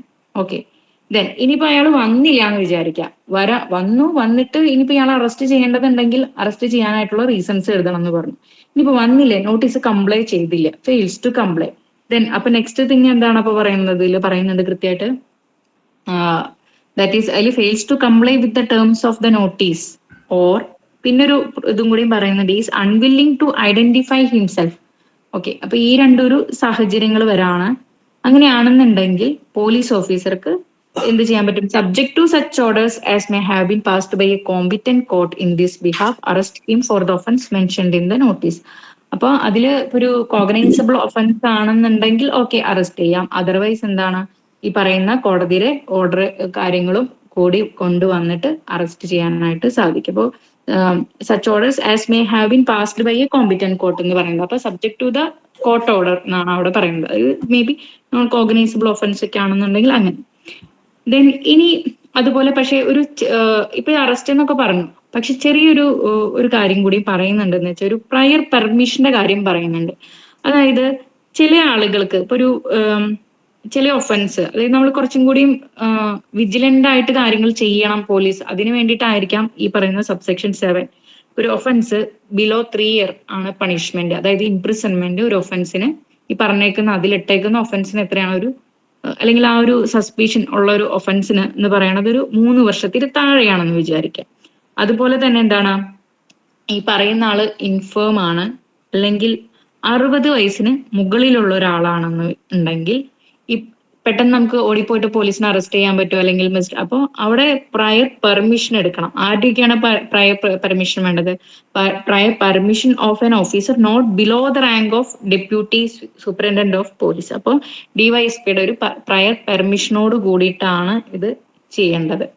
അങ്ങനെയാണ് അവിടെ പറയുന്നത്. അപ്പൊ ഇത് അവിടെ ശ്രദ്ധിക്കണം. ഇതൊക്കെ MCQന് പെട്ടെന്ന് ഇങ്ങനെ ഒരു 3 ഇയർ ആണ് അവിടുത്തെ ഒരു ഇത്. ഓക്കെ, ലെസ് ദാൻ 3 ഇയർ ആണ്, 3 വർഷത്തിന് താഴെയും. പിന്നെ അതുപോലെ തന്നെ വേറെ 2 ആളുകളും കൂടിയും പറയുന്നുണ്ട്, ഇൻഫേം പേഴ്സൺ ആണെന്നുണ്ടെങ്കിലും, അതുപോലെ above 16 years of age. Okay, അപ്പൊ ഈ ഒരു കാര്യത്തിലും കൂടിയാണ് ഉള്ളത്. അപ്പൊ അങ്ങനെ 7 സബ്സെക്ഷൻസും 35. അപ്പൊ ഈ അറസ്റ്റ് പോലീസ് ഓഫീസർക്ക് വാറന്റ് ഇല്ലാതെ അറസ്റ്റ് ചെയ്യാൻ പറ്റുന്ന സാഹചര്യങ്ങൾ 35 പറയുന്നത്. അതിൽ സബ്സെക്ഷൻ 1 10 സാഹചര്യങ്ങൾ പറയുന്നുണ്ട്. അത് കൂടാതെ 7 സബ്സെക്ഷനുകൾ പറയുന്നുണ്ട്. അതിൽ 35(3) ആ ഒരു നോട്ടീസിന്റെ കാര്യമാണ് പറയുന്നത്. 3, 4, 5, 6 അതിന്റെ ഒരു കണ്ടിന്യൂവേഷൻ ആണ് പറയുന്നത്. അപ്പൊ അങ്ങനെ അതൊന്നും ഓർത്തിരുന്നാൽ മതിയായിരിക്കും. ദെൻ പിന്നെ അതുപോലെ തന്നെ ഇനിയിപ്പോ കണ്ടിന്യൂസ് ആയിട്ട് നമ്മൾ ഈ സെക്ഷൻ വൈസ് പോവുകയാണെങ്കിൽ തന്നെ ഈ പറയുന്ന അറസ്റ്റ് ചെയ്യുന്ന ഓഫീസർ, അല്ലെങ്കിൽ ഈ പറയുന്ന ഡ്യൂട്ടി ചെയ്യുന്ന ആള് പോലീസ് ഓഫീസർ എങ്ങനെയൊക്കെ ആയിരിക്കണം, അയാളെ ഒരു നമുക്ക് DK ബസുന്റെ ഗൈഡ് ലൈൻസ് എന്ന് വേണമെങ്കിൽ പറയാം. അയാൾ എന്ത് ചെയ്യണം, ഒരു അക്യുറേറ്റ് ആൻഡ് വിസിബിൾ ആയിട്ടുള്ള അയാളുടെ പേര് എന്താണ്, അയാളുടെ ഒരു ഐഡന്റിറ്റി എന്താണ് എന്നുള്ളത് ഈസി ഐഡന്റിഫിക്കേഷൻ നമ്മളിപ്പോ കാണാറുണ്ട്. പോലീസുകാരുടെ ഒരു പോക്കറ്റിന്റെ കുറച്ച് സൈഡിലായിട്ട് ഇങ്ങനെ കാണാം അല്ലെ, ആ ഒരു സംഭവം. പിന്നെ അതുപോലെ തന്നെ ഒരു അറസ്റ്റ് മെമ്മോ തയ്യാറാക്കണം, അതായത് ഒരു മെമ്മോറാണ്ടം ഓഫ് അറസ്റ്റ് പ്രിപ്പയർ ചെയ്യണം എന്ന് പറയുന്നുണ്ട്. അതില് വളരെ ഇമ്പോർട്ടന്റ് ആണ് അതിൽ പറയുന്നുണ്ട് എന്തൊക്കെ കാര്യങ്ങളാണ് ചെയ്യേണ്ടത്. അതിൽ ആ അറസ്റ്റ് മെമ്മോയില് ഒരു witness attested by at least one witness എന്ന് പറയുന്നുണ്ട്. ആ വിറ്റ്നസിന്റെ പ്രത്യേകത എന്താണ്? വെറുതെ വഴി കൂടെ പോണ ആളുകളൊന്നും അല്ല ഇതിൽ വേണ്ടത്. ഇതിൽ കൃത്യമായിട്ട് പറയുന്നുണ്ട് who is A member of the family of the person arrested. Okay, അപ്പൊ ഒന്നില്ലെങ്കിൽ ഈ പറയുന്ന അറസ്റ്റ് മെമ്മോയില് എന്താണ്, ഫാമിലി മെമ്പർ ആയിരിക്കണം. ഇനി എപ്പോഴും ഫാമിലി മെമ്പർ ഒന്നും ചിലപ്പോൾ അവൈലബിൾ ആവില്ല അല്ലെ. അപ്പൊ എങ്ങനെയാണോ, ആ ലൊക്കാലിറ്റിയിലെ ഒരു റെസ്പെക്റ്റബിൾ മെമ്പർ ആയിരിക്കണം. ഓക്കെ, ആ ഒരു കണ്ടീഷൻ, ഇത് ഈ രണ്ട് കണ്ടീഷൻസ് ആണ് പറയുന്നത്. ഇനി അത് മാത്രമല്ല, പിന്നെയോ ഇവരൊക്കെ സൈൻ ചെയ്തതിന് ശേഷം കൗണ്ടർ സൈൻ ചെയ്യണം. അറസ്റ്റ് ചെയ്തിട്ടുള്ള ഒരു പേഴ്സൺ കൗണ്ടർ പറയുന്ന അക്യൂസ്ഡ് അല്ലെങ്കിൽ അറസ്റ്റ് ചെയ്തിട്ടുള്ള ആള് കൗണ്ടർ സൈൻ ചെയ്യണം എന്ന് പറയുന്നുണ്ട്. ആൻഡ് ഒരു കാര്യം കൂടി കൃത്യമായിട്ട് പറയാണ്, ദാറ്റ് ഈസ് നമ്മൾ ഈ ആർട്ടിക്കിൾ 22(1) പറയുന്നുണ്ട്. അതായത് എന്താണ്, ഇയാൾക്ക് ഒരു അറസ്റ്റ് ചെയ്തിട്ടുള്ള കാര്യം ഇയാളുടെ റിലേറ്റീവ്സിനെയും മറ്റു കാര്യങ്ങളൊക്കെ അറിയിക്കാം എന്നുള്ളത്. അപ്പൊ അതുപോലെ ഇതിലും പറയാണ്, inform the person arrested unless the memorandum is attested by. അതായത് ഞാൻ പറഞ്ഞല്ലോ, ഇപ്പൊ ഒരു ഫാമിലി മെമ്പർ അല്ല, മെമ്പർ വേണമെന്ന് പറഞ്ഞു, ഇനിയിപ്പോ ഫാമിലി മെമ്പർ അല്ല, ലൊക്കാലിറ്റിയിലുള്ള ഒരാളൊക്കെയാണ് അല്ലെങ്കിൽ റെസ്പെക്റ്റബിൾ മെമ്പറിനൊക്കെയാണ് അറിയിച്ചത്. അപ്പൊ അങ്ങനെ വരുമ്പോ എന്താണ്, ഫാമിലി മെമ്പറിനെ അറിയാനുള്ള ഒരു ചാൻസ് ഇല്ല.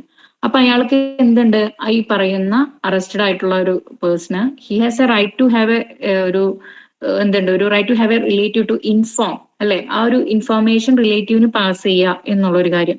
അല്ലെങ്കിൽ ഇപ്പൊ റിലേറ്റീവ് ഇല്ല, ഫ്രണ്ട് ആണെന്ന് വിചാരിക്കാം. ഇനിയിപ്പോ ഫ്രണ്ട് അല്ല, ഇനിയിപ്പോ ഒരു പുതിയൊരു കാര്യമാണ്, any other person named by him. അപ്പൊ ഒന്നില്ലെങ്കിൽ പ്രഭാസ് സാറിനെ സാറിനെ അറിയിക്കണം എന്ന് ഞാൻ പറയണം, അപ്പൊ സാറിനെ അറിയിക്കേണ്ടി വരും. അപ്പോ ഇനി അതർ പേഴ്സൺ നെയ്മഡ്, അപ്പൊ ഒരു ഡെസിഗ്നേഷൻ ഒന്നും അങ്ങനെ പറയുന്നില്ല. അപ്പൊ അയാൾ പറയണ ആളെ അടുത്ത് പറയണം എന്നാണ് പറയുന്നത് അതിൽ. ദെൻ പിന്നെ ഇനി അടുത്തത് ഒരു ഡെസിഗ്നേറ്റഡ് പോലീസ് ഓഫീസർ. മുൻപ് ഈ ഒരു സെക്ഷൻ ഒരു കൺട്രോൾ റൂം ഡിസ്ട്രിക്റ്റിൽ വേണം എന്ന് പറയുന്ന ഒരു സെക്ഷനാണ്. അപ്പൊ അതൊരു ഒരു സ്റ്റേറ്റ് ഗവൺമെന്റ് അങ്ങനെ ഒരു എസ്റ്റാബ്ലിഷ് ചെയ്യണം. അത് എന്തിനു വേണ്ടിയിട്ടാണ് പോലീസ് കൺട്രോൾ റൂം? അത് എല്ലാ ജില്ലകളിലും, സ്റ്റേറ്റ് ലെവലിൽ എല്ലാ ജില്ലകളും വേണമെന്നാണ് പറയുന്നത്. അതിന്റെ ഒരു ചാർജ്, അതായത് ഈ പറയുന്ന കൺട്രോൾ റൂമിൽ എന്ത് ഒരു ഒരു ഒരു ഒരു ഇൻഫോർമേഷൻ ബുള്ളറ്റിൻ പോലെ, അതായത് ആരൊക്കെ അറസ്റ്റ് ചെയ്തു, ഇയാൾ എവിടെയൊക്കെ താമസിക്കുന്നുണ്ട്, ഇയാൾ എന്തിനു വേണ്ടിയിട്ട് അറസ്റ്റ് ചെയ്തു, നേച്ചർ ഓഫ് ദ ഒഫൻസ്, അങ്ങനെയുള്ള ഒരു കാര്യങ്ങൾ ഒരു ഡിജിറ്റൽ മോഡില് ഇതൊക്കെ ചെയ്യണം. അത് മാത്രമല്ല, ഇതൊരു പ്രത്യേക ഒരാൾക്ക് ഡ്യൂട്ടി കൊടുത്തിട്ടുണ്ട്. അതായത് not below the rank of ASI, അതായത് not below the rank of assistant sub ഇൻസ്പെക്ടർക്ക്. അതൊരു പുതിയൊരു കാര്യമാണ്, പണ്ട് CRPSൽ അങ്ങനെ ഉണ്ടായിരുന്നില്ല. അപ്പൊ ഒരു പുതിയൊരു കാര്യമായിട്ട് ഒരു കൺട്രോൾ റൂം വേണം. അപ്പൊ ഇവിടെ ഡെസിഗ്നേറ്റഡ് പോലീസ് ഓഫീസർ എന്നാണ്. ഇവിടെ ഡെസിഗ്നേറ്റഡ് ആയിട്ടുള്ള ഒരു ആളെന്ന് പറയുന്നത് ഇവിടെ ഈ പറയുന്ന അറിയിക്കേണ്ട ഒരു എസ്റ്റാബ്ലിഷ് കൺട്രോൾ റൂമിലുള്ള ഒരാൾ എന്ന് പറയുന്നത് ASI ആണ്. അപ്പൊ ഇതൊക്കെ അറിയിക്കണം, ആ കൺട്രോൾ റൂമിൽ ഉണ്ടായിരിക്കണം ഈ പറയുന്ന വിവരങ്ങൾ. പിന്നെ അതുപോലെ തന്നെ എല്ലാ പോലീസ് സ്റ്റേഷനിലും അറ്റ് ദ ഡിസ്ട്രിക്ട് ഹെഡ് ക്വാർട്ടേഴ്സിലും ഇത് ഈ പറയുന്ന എല്ലാ വിവരങ്ങളും, അറസ്റ്റ് ചെയ്തതിന്റെ ആളുടെ പേര്, ഇയാൾ എവിടെയാണ് താമസിപ്പിച്ചേക്കുന്നത്, അല്ലെങ്കിൽ ഇയാൾ എവിടെയാണ് ഇപ്പോൾ ഉള്ളത് നിലവിൽ, പിന്നെ അതുപോലെ നേച്ചർ ഓഫ് ദ ഒഫൻസും കൂടി വേണം.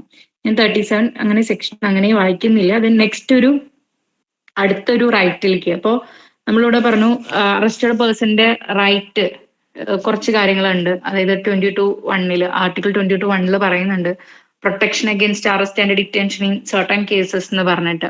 അപ്പൊ സാധാരണ ഒഫൻസുകളിൽ ഉള്ള ഒരുപാട് റൈറ്റ്സ് ഉണ്ട്. പക്ഷെ പ്രിവെന്റീവ് ഡിറ്റൻഷൻ ലോസിലാണെങ്കിൽ വ്യത്യാസമുണ്ട്. അത് ആർട്ടിക്കിൾ 22(3) അങ്ങനെ പറഞ്ഞു പോകുന്നുണ്ട്. അവിടെ 2 മാസം അല്ലെങ്കിൽ 3 മാസം ഇടാം, അങ്ങനെയൊക്കെ ഉള്ള രീതിയിൽ. അതല്ലാത്തൊരു കേസിലാണെങ്കിൽ അറസ്റ്റ് ഓഫ് റൈറ്റ്, ആ ഒരു അതേ സംഗതികൾ തന്നെയാട്ടോ ഇവിടെയും വരുന്നത്. അതായത് ഒരു ഇൻഫർമേഷൻ കൊടുക്കുക, അഡ്വക്കേറ്റിനെ മീറ്റ് ചെയ്യുക, അതിലെല്ലാം ഇങ്ങനെ ഒന്നിച്ചാണ് പറയുന്നത്. അപ്പൊ ഇവിടെ നമുക്ക് സ്പ്ലിറ്റ് ചെയ്തിട്ട് വേണമെങ്കിൽ പറയാം, right of arrested person to meet an advocate of his choice during interrogation. അപ്പൊ ഒന്ന് റിലേറ്റീവിനെ ഇൻഫോം ചെയ്യാന്നുള്ളത് അതിലുണ്ട്, അത് ഓൾറെഡി നമ്മൾ പറഞ്ഞു. ഇനിയും വരുന്നുണ്ട് കേട്ടോ, അത് അടുത്ത ഇതിലായിട്ടും വരുന്നുണ്ട്. സെക്ഷൻ 48 പറയുന്നുണ്ട്. പിന്നെ അതുപോലെ കണക്റ്റഡ് ആയിട്ടുള്ള സെക്ഷനുകളിലൊക്കെ പറയുന്നുണ്ട്. ദെൻ അടുത്തതിൽ എന്താണ്, നമുക്കൊരു അയാളുടെ ഒരു ചോയ്സിൽ ഒരു അഡ്വക്കേറ്റിനെ മീറ്റ് ചെയ്യാം ഇന്ററോഗേഷന്റെ സമയത്തൊക്കെ. പക്ഷെ ഫുൾ ആയിട്ടുള്ള ആ ഒരു ടൈമിൽ അല്ലെങ്കിലും ഒരു not throughout the interrogation, but അയാൾക്ക് എന്ത് ചെയ്യാൻ പറ്റും, ഈ പറയുന്ന അഡ്വക്കേറ്റിനെ മീറ്റ് ചെയ്യാനായിട്ട് ഇന്ററോഗേഷൻ. അപ്പൊ അത് അയാളുടെ ഒരു റൈറ്റ് ആയിട്ട് പറയുന്നുണ്ട്, right of arrested person to meet an advocate of his choice during interrogation. അപ്പൊ നമ്മൾ ആ ഡ്യൂറിങ് ഇന്ററോഗേഷൻ അവിടെ മനസ്സിലാക്കേണ്ടത് not throughout the interrogation. അതായത് എന്താണ്, ത്രൂ ഔട്ട് പറ്റില്ല, അല്ലെങ്കിൽ എന്താണ് ത്രൂ ഔട്ട് അല്ല പറയുന്നത്, ഇന്ററോഗേഷൻ ആ സമയത്തൊക്കെ ആയിട്ട് മീറ്റ് ചെയ്യാം. ഓക്കെ, അപ്പൊ അത് 38 പറയുന്നുണ്ട്. ദെൻ പിന്നെ അതുപോലെ തന്നെ ഒരു 39 അറസ്റ്റ് ഓൺ, പിന്നെ അതിൽ ഞാൻ പിന്നെ വേണമെങ്കിൽ റൈറ്റ്സ് മാത്രമായിട്ട് പറയുന്ന സെക്ഷൻസ് ഉണ്ട് കേട്ടോ. അങ്ങനെ പറയുകയാണെങ്കിൽ അങ്ങനെ പറയാം. ഒരു നമ്മളിപ്പോ 36C പഠിച്ചു, അപ്പൊ അതിൽ ഇൻഫോം ചെയ്യണമെന്ന്. 38 മീറ്റ് ആൻ അഡ്വക്കേറ്റ് എന്ന് പഠിച്ചു. പിന്നെ അതുപോലെ തന്നെ ഗ്രൗണ്ട്സ് ഓഫ് അറസ്റ്റ് അറിയണം എന്നുള്ളത്. പിന്നെ ഇനിയുള്ള ഒരു ഗ്രൗണ്ട്സ് ഓഫ് അറസ്റ്റിന്റെ കാര്യം പറയണത് informed the grounds of arrest and right to bail എന്ന് പറഞ്ഞിട്ട് ഒരു സെക്ഷൻ 47 പറയുന്നുണ്ട്. ഇപ്പൊ വേണമെന്നുണ്ടെങ്കിൽ എനിക്ക് തോന്നുന്നു മുൻപ് ക്ലാസ്സിൽ ഇല്ലാത്ത കുട്ടികൾ വേണമെങ്കിൽ ഇത് എഴുതി വെച്ചോളൂ. അപ്പൊ നിങ്ങൾക്ക് ആ ഒരു റൈറ്റ് ഓഫ് അറസ്റ്റഡ് പേഴ്സന്റെ ആ ഒരു സെക്ഷൻസ് പെട്ടെന്ന് കിട്ടും. എന്തൊക്കെയാണ് അതിൽ പറയുന്നത്? 36E, 38, 47 grounds of arrest and bail എന്നുള്ള ഒരു കാര്യമാണ് പറയുന്നത്. ഇൻഫോർമേഷൻ കിട്ടണം. ദെൻ പിന്നെ അതുപോലെ തന്നെ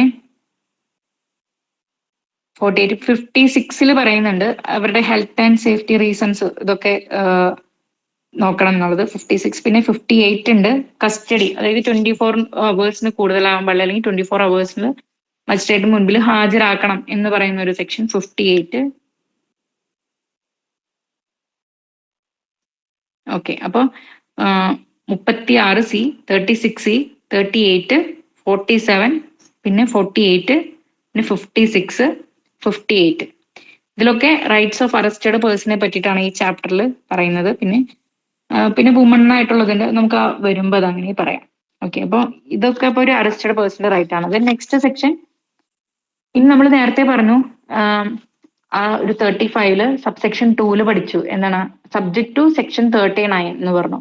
അപ്പൊ എന്താണ് ഈ സബ്ജക്ട് ടു സെക്ഷൻ 39? നമ്മൾ നേരത്തെ ഓൾറെഡി പറഞ്ഞതാണ്. എന്താണ് ഒരു ഒരു പ്രസൻസ് ഓഫ് പോലീസ് ഓഫീസർ, പറയുന്ന പോലീസ് ഓഫീസറുടെ പ്രസൻസിൽ ഒരാള് ഒരു ഒഫൻസ് കമ്മിറ്റ് ചെയ്തിട്ടുണ്ട്, അല്ലെങ്കിൽ ഒരു നോൺ കോഗ്നൈസബിൾ ഒഫൻസ് ആയിട്ടായിരിക്കാം.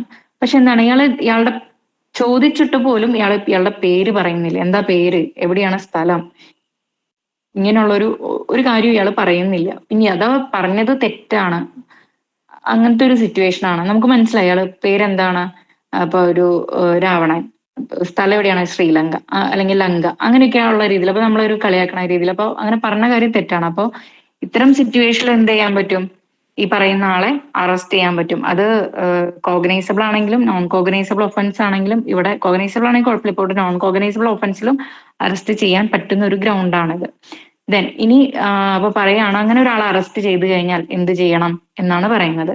അയാളെ ഒന്നില്ലെങ്കിൽ അറസ്റ്റ്, ഈ പറയുന്ന പേരും ഇയാളുടെ പേരും യഥാർത്ഥ പേരും അല്ലെങ്കിൽ റെസിഡൻസും ഒക്കെ നമുക്ക് കിട്ടിക്കഴിഞ്ഞു കഴിഞ്ഞാൽ, അസർട്ടൈൻ ചെയ്ത് കഴിഞ്ഞാൽ നമുക്ക് എന്ത് ചെയ്യാം? സ്വാഭാവികമായിട്ട് ബെയിലിൽ വിടാം, അല്ലെങ്കിൽ ബോണ്ടിൽ വിടാം, അല്ലെങ്കിൽ മജിസ്ട്രേറ്റിന്റെ to appear before a magistrate if so required എന്നൊക്കെ പറയുന്നുണ്ട് അതിൽ. അപ്പം ആ ഒരു കാര്യം. ഇനിയിപ്പോ ഇന്ത്യക്കാരനല്ല, അല്ലെങ്കിൽ ഇന്ത്യക്കാരനല്ല എന്നല്ല, not resident in India.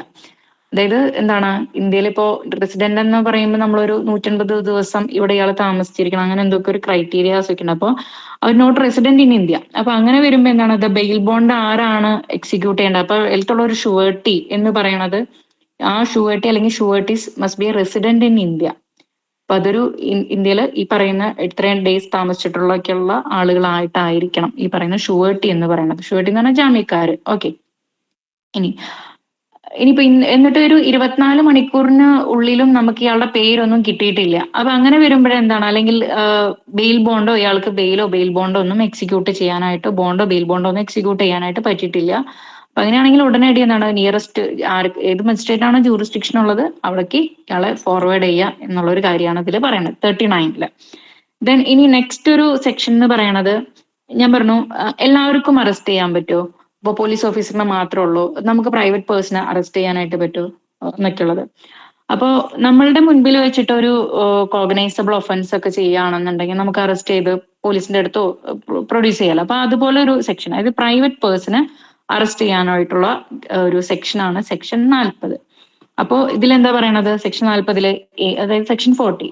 Okay, any private person may arrest, അല്ലെങ്കിൽ എന്താണ്, cause to be arrested any person in his presence. അതായത് എന്താണ്, അല്ലെങ്കിൽ അറസ്റ്റ് ചെയ്യിപ്പിക്കാം, അല്ലെങ്കിൽ അറസ്റ്റ് ചെയ്യാം. എങ്ങനെയാണെന്ന്, അതായത് ഒരു നോൺ ബെയിലബിൾ ഒഫൻസ് കണ്ടീഷൻ പറയുന്നുണ്ട്. നോൺ ബെയിലബിൾ ഒഫൻസ് ആണ് ആൻഡ് കോഗ്നൈസബിൾ ഒഫൻസ് എന്നാണ് പറയണത്. Or any proclaimed offender. അപ്പോ ഒന്നാമത്തെ കണ്ടീഷൻ എന്ന് പറയണത് നോൺ ബെയിലബിൾ, പിന്നെ അവിടെ ഓർ അല്ലാട്ടോ വരുന്നത്, ആൻഡ് ആണ്. Non bailable and cognizable offence. Okay, അപ്പൊ അതൊരൊറ്റ കണ്ടീഷൻ ആയിട്ട് പഠിക്കാം. ദെൻ പിന്നെയോ ഓർ എനി പ്രൊക്ലൈംഡ് ഒഫൻഡർ എന്നാണ് പറയുന്നത്. അപ്പോൾ രണ്ടാമത്തെ കണ്ടീഷൻ എന്ന് പറയുന്നത് പ്രൊക്ലൈംഡ് ഒഫൻഡർ ആണ്. നമ്മൾ നേരത്തെ പ്രൊക്ലൈംഡ് ഒഫൻഡർ പറഞ്ഞു 84 സബ്സെക്ഷൻ 4. ഇനിയിപ്പോ അതാരും മറക്കില്ല എന്ന് വിചാരിക്കണം. 10 ഇയേഴ്സിന് മുകളിലുള്ളത് അത് എത്ര ആലോചിക്കുക. ബാക്കി അപ്പോൾ ലൈഫും ഇംപ്രിസൺമെന്റും അതൊക്കെ പിന്നെ ഓൾറെഡി സ്റ്റേറ്റ് ഗവൺമെന്റോ അല്ലെങ്കിൽ എന്താണ് ഈ പറയുന്ന സംഹിതയിലോ എന്ന് പറഞ്ഞിട്ടാണ് അവിടെ നേരത്തെ പറയേണ്ടത്. അപ്പൊ ഇത്തരം സാഹചര്യങ്ങളിൽ എന്താണ് പ്രൈവറ്റ് പേഴ്സണ് അറസ്റ്റ് ചെയ്യാനായിട്ട് പറ്റും. ഇനി അറസ്റ്റ് ചെയ്ത് കഴിഞ്ഞ പ്രൈവറ്റ് പേഴ്സൺ ഈ പറഞ്ഞ 24 മണിക്കൂറായിട്ടാണോ പ്രൊഡ്യൂസ് ചെയ്യേണ്ടത്? അല്ല. പ്രൈവറ്റ് പേഴ്സൺ എന്ത് ചെയ്യണം, അവിടെ ചെറിയൊരു വ്യത്യാസമുണ്ട് സമയത്തിന്റെ. ഒരുപാട് ഡിലേ ഒന്നും ഇല്ലാതെ വിത്തിൻ മാക്സിമം ഒരു വിത്തിൻ 6 അവേഴ്സ് എന്നാണ് പറയണത്. സോറി, 6 അവേഴ്സ്, 6 മണിക്കൂറിനുള്ളിൽ എന്ത് ചെയ്യണം, അറസ്റ്റിനുള്ളിൽ ഇയാളെ എവിടെ പ്രൊഡ്യൂസ് ചെയ്യണം? ദാറ്റ് ഈസ് പോലീസ് ഓഫീസറുടെ അടുത്തോ, അല്ലെങ്കിലോ ഇന്ന് ഈ പോലീസ് ഓഫീസർ ഒന്നും ഇല്ല, അല്ലെങ്കിൽ എന്താണ് ഇപ്പൊ ഇയാളുടെ ജൂറിസ്ഡിക്ഷൻ ഉള്ളതിൽ നിയറസ്റ്റ് പോലീസ് സ്റ്റേഷനിലോ കൊണ്ടു ചെന്നാക്കണം. ഓക്കെ, അപ്പൊ അല്ലെങ്കിൽ അവിടെ പ്രൊഡ്യൂസ് ചെയ്യണം. ഇതാണ് അവിടെ പറയുന്നത്. ഇനി അപ്പൊ സ്വാഭാവികമായിട്ട് എന്താണ് അവരെ കസ്റ്റഡിയിൽ പോലീസ് ഓഫീസർ അതനുസരിച്ചിട്ട് കസ്റ്റഡിയിൽ എടുക്കണം. അപ്പൊ 35ന്റെ ഗ്രൗണ്ട്സ് ഒക്കെ ഉണ്ട്. 35 സബ്സെക്ഷൻ 1 പറയുന്ന ഗ്രൗണ്ട്സ് ഒക്കെ ഉണ്ടെങ്കിൽ അവിടെ കസ്റ്റഡിയിൽ എടുക്കാം.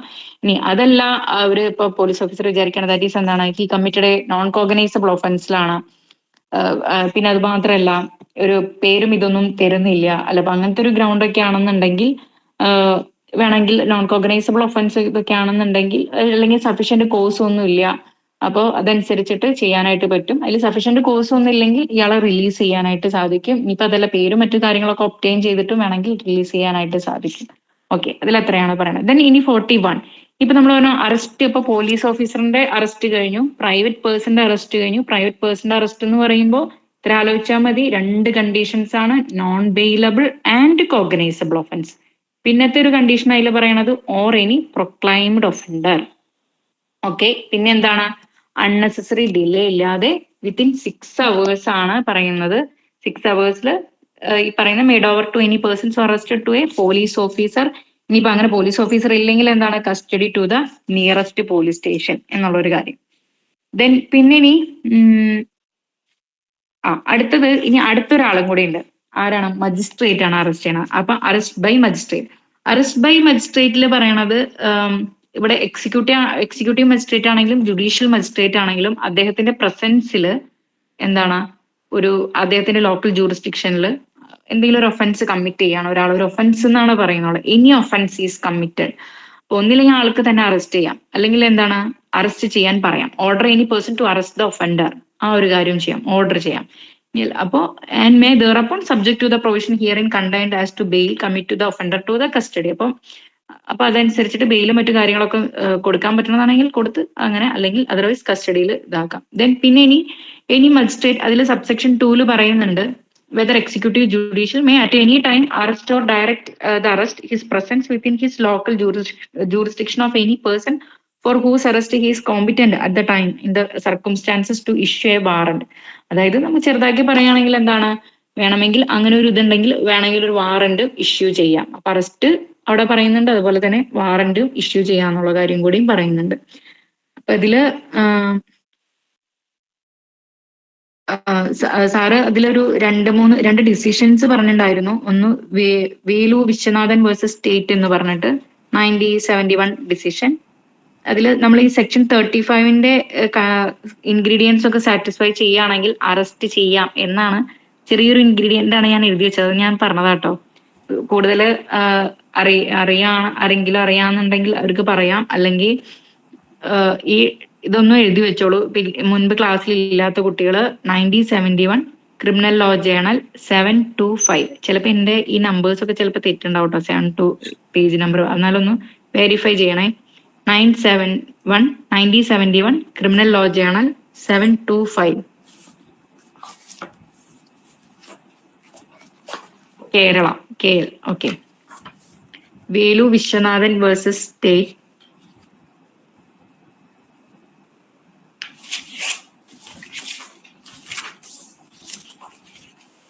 ദെൻ ഇനി നെക്സ്റ്റ് ഒരു സെക്ഷൻ ഈ പറയുന്ന ഇനി നമുക്കൊരു സാർ അവിടെ ഒന്ന് പോസ് ചെയ്തേ. ഓക്കെ സാർ, അടുത്ത നെക്സ്റ്റ് ക്ലാസ്സിൽ എടുക്കാം. ഈ പിന്നെ ഇപ്പൊ ഈ കഴിഞ്ഞ ഇതുമായിട്ട് ബന്ധപ്പെട്ട് നിങ്ങൾക്ക് എന്തെങ്കിലും ഡൗട്ട് ഉണ്ടോ?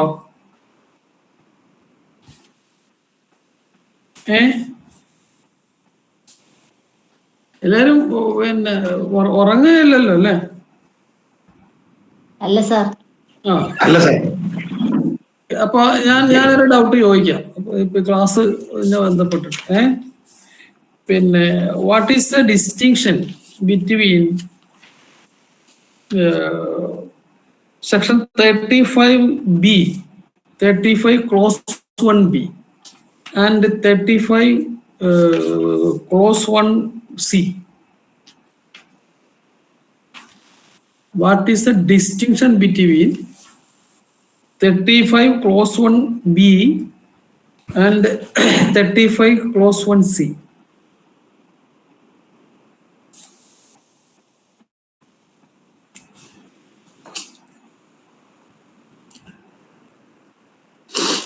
എന്ത് പറയുന്നു അമല? എന്ത് പറയുന്നു?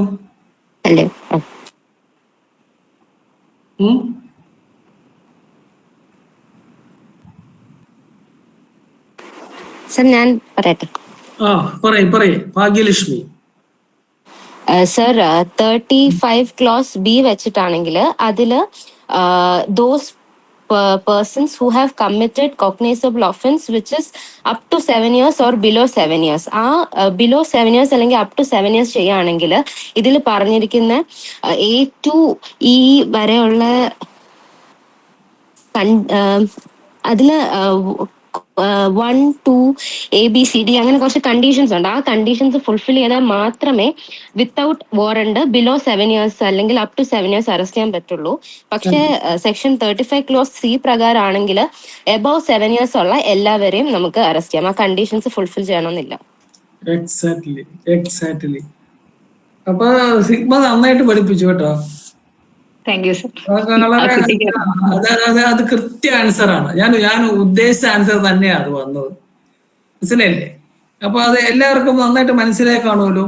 2 ഡിവിഷൻ പറഞ്ഞു അവിടെ. അതായത് certain category of offence distinct ചെയ്തു. അപ്പൊ ആദ്യത്തെ കാറ്റഗറിയിൽ പറയുന്നത് ആ പറയുന്ന കണ്ടീഷൻസ് ഉണ്ടെങ്കിൽ മാത്രമേ അറസ്റ്റ് ചെയ്യാൻ പറ്റുള്ളൂ. അത് മാത്രം ഉണ്ടെങ്കിൽ അറസ്റ്റ് ചെയ്യാൻ പറ്റത്തില്ല. ക്ലോസ് ബിയിൽ പറയുന്ന കാര്യങ്ങൾ അതിന് കുറച്ച് കണ്ടീഷൻസ് ഉണ്ട്. പക്ഷെ സിയിലോട്ട് വരുമ്പം ആ ഒരു കണ്ടീഷനും വേണ്ട, അല്ലെങ്കിൽ ഈസി ആയിട്ട് അയാളെ even without any step he can be arrested. Correct ആണ് കേട്ടോ Bhagyalakshmi. Congrats. Thank you sir. അപ്പൊ നന്നായിട്ട് മനസ്സിലായല്ലോ എല്ലാവർക്കും.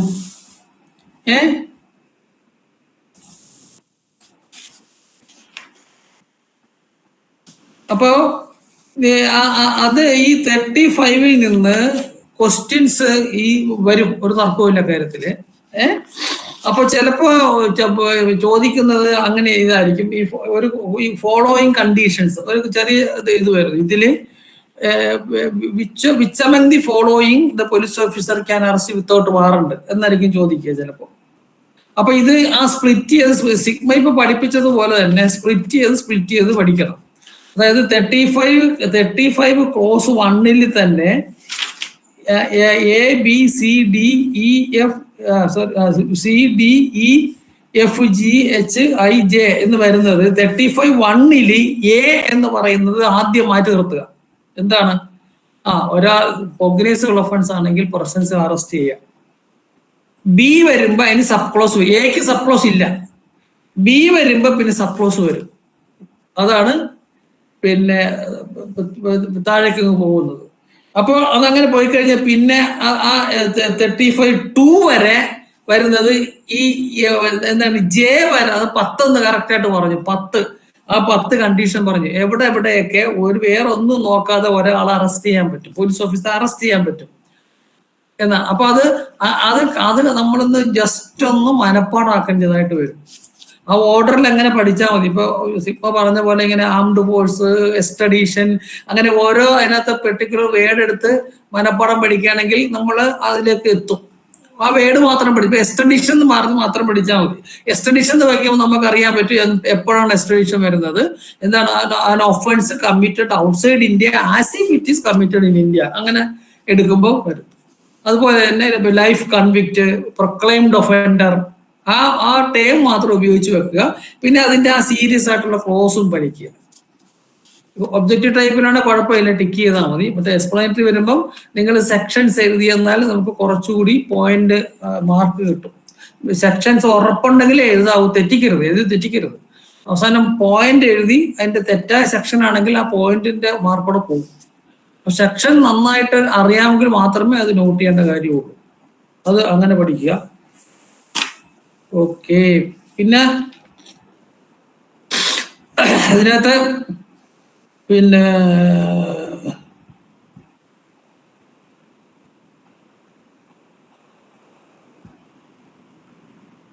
അറസ്റ്റ് മെമ്മോയുടെ കാര്യം പറഞ്ഞു. സിഗ്മ പഠിപ്പിച്ചപ്പോൾ അത് പറഞ്ഞു. അറസ്റ്റ്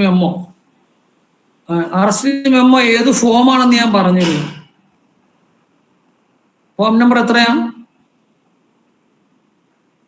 ആരെങ്കിലും നോട്ട് ചെയ്ത് വെച്ചിട്ടുണ്ടോ അത്?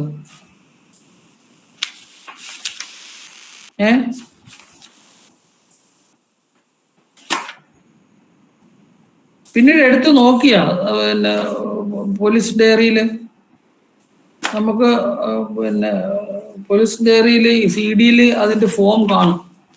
അത് ജസ്റ്റ് ഏതെങ്കിലും കേസ് കിട്ടുമ്പോൾ ഒന്ന് നോക്കുക. ഫോം നമ്പർ 14 ആണ് കേട്ടോ. അറസ്റ്റ് മെമ്മോ ഫോം നമ്പർ 14 ആണ്. പിന്നെ അറസ്റ്റ് മെമ്മോയുടെ ഭാഗത്ത് വരാവുന്ന ചോദ്യമുണ്ട്. അറസ്റ്റ് മെമ്മോ ആരെ കൊണ്ടൊക്കെ ഒപ്പിടിക്കണം എന്നുള്ളത്. സിഗ്മ അത് പറഞ്ഞു നന്നായിട്ട്. ആരെ കൊണ്ടൊക്കെ ഒപ്പിടിക്കണം എന്നുള്ളത് പറഞ്ഞു. എന്താണ്, ഒരു അറ്റസ്റ്റ് ചെയ്യാൻ അറ്റ്ലീസ്റ്റ് ഒരു വിറ്റ്നസ് വേണം. അത് വിറ്റ്നസിന്റെ ഡീറ്റെയിൽസ് പറഞ്ഞു. ഏറ്റവും പ്രധാനപ്പെട്ടത് counter sign by the person arrested. ശ്രദ്ധിച്ചോളണം.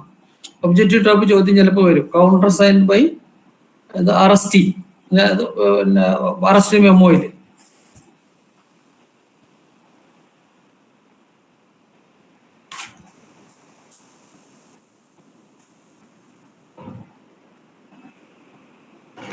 പിന്നെ 39 പറഞ്ഞു. What is the purpose of arrest in section 39? Section 39 അറസ്റ്റിന്റെ പർപ്പസ് എന്താ? സ്റ്റെഫി പറയാവോ? നോൺ കോഗ്നിസിബിൾ ഒഫൻസ് ആണെന്നുണ്ടെങ്കിൽ നെയിമും റെസിഡൻസും പറയാതിരുന്നു കഴിഞ്ഞാൽ അറസ്റ്റ് ചെയ്യാൻ. അല്ല, അതിന്റെ പർപ്പസ് എന്താണ്?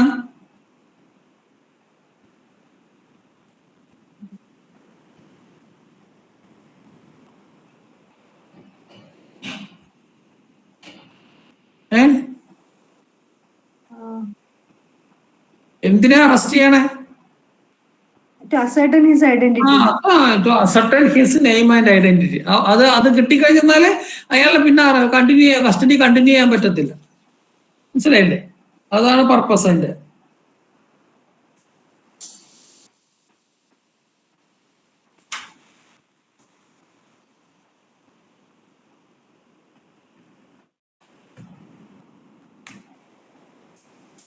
ഓക്കെ, എല്ലാം മനസ്സിലായല്ലോ? അതിനകത്ത് ഡൗട്ട് ഒന്നും ഇല്ലല്ലോ ആർക്കെങ്കിലും?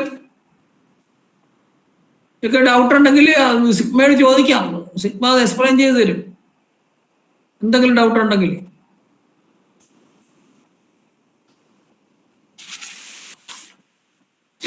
ഇല്ല, ക്ലിയർ ആയല്ലോ? എന്ത് ചോദ്യം ചോദിച്ചാലും എഴുതുവോ?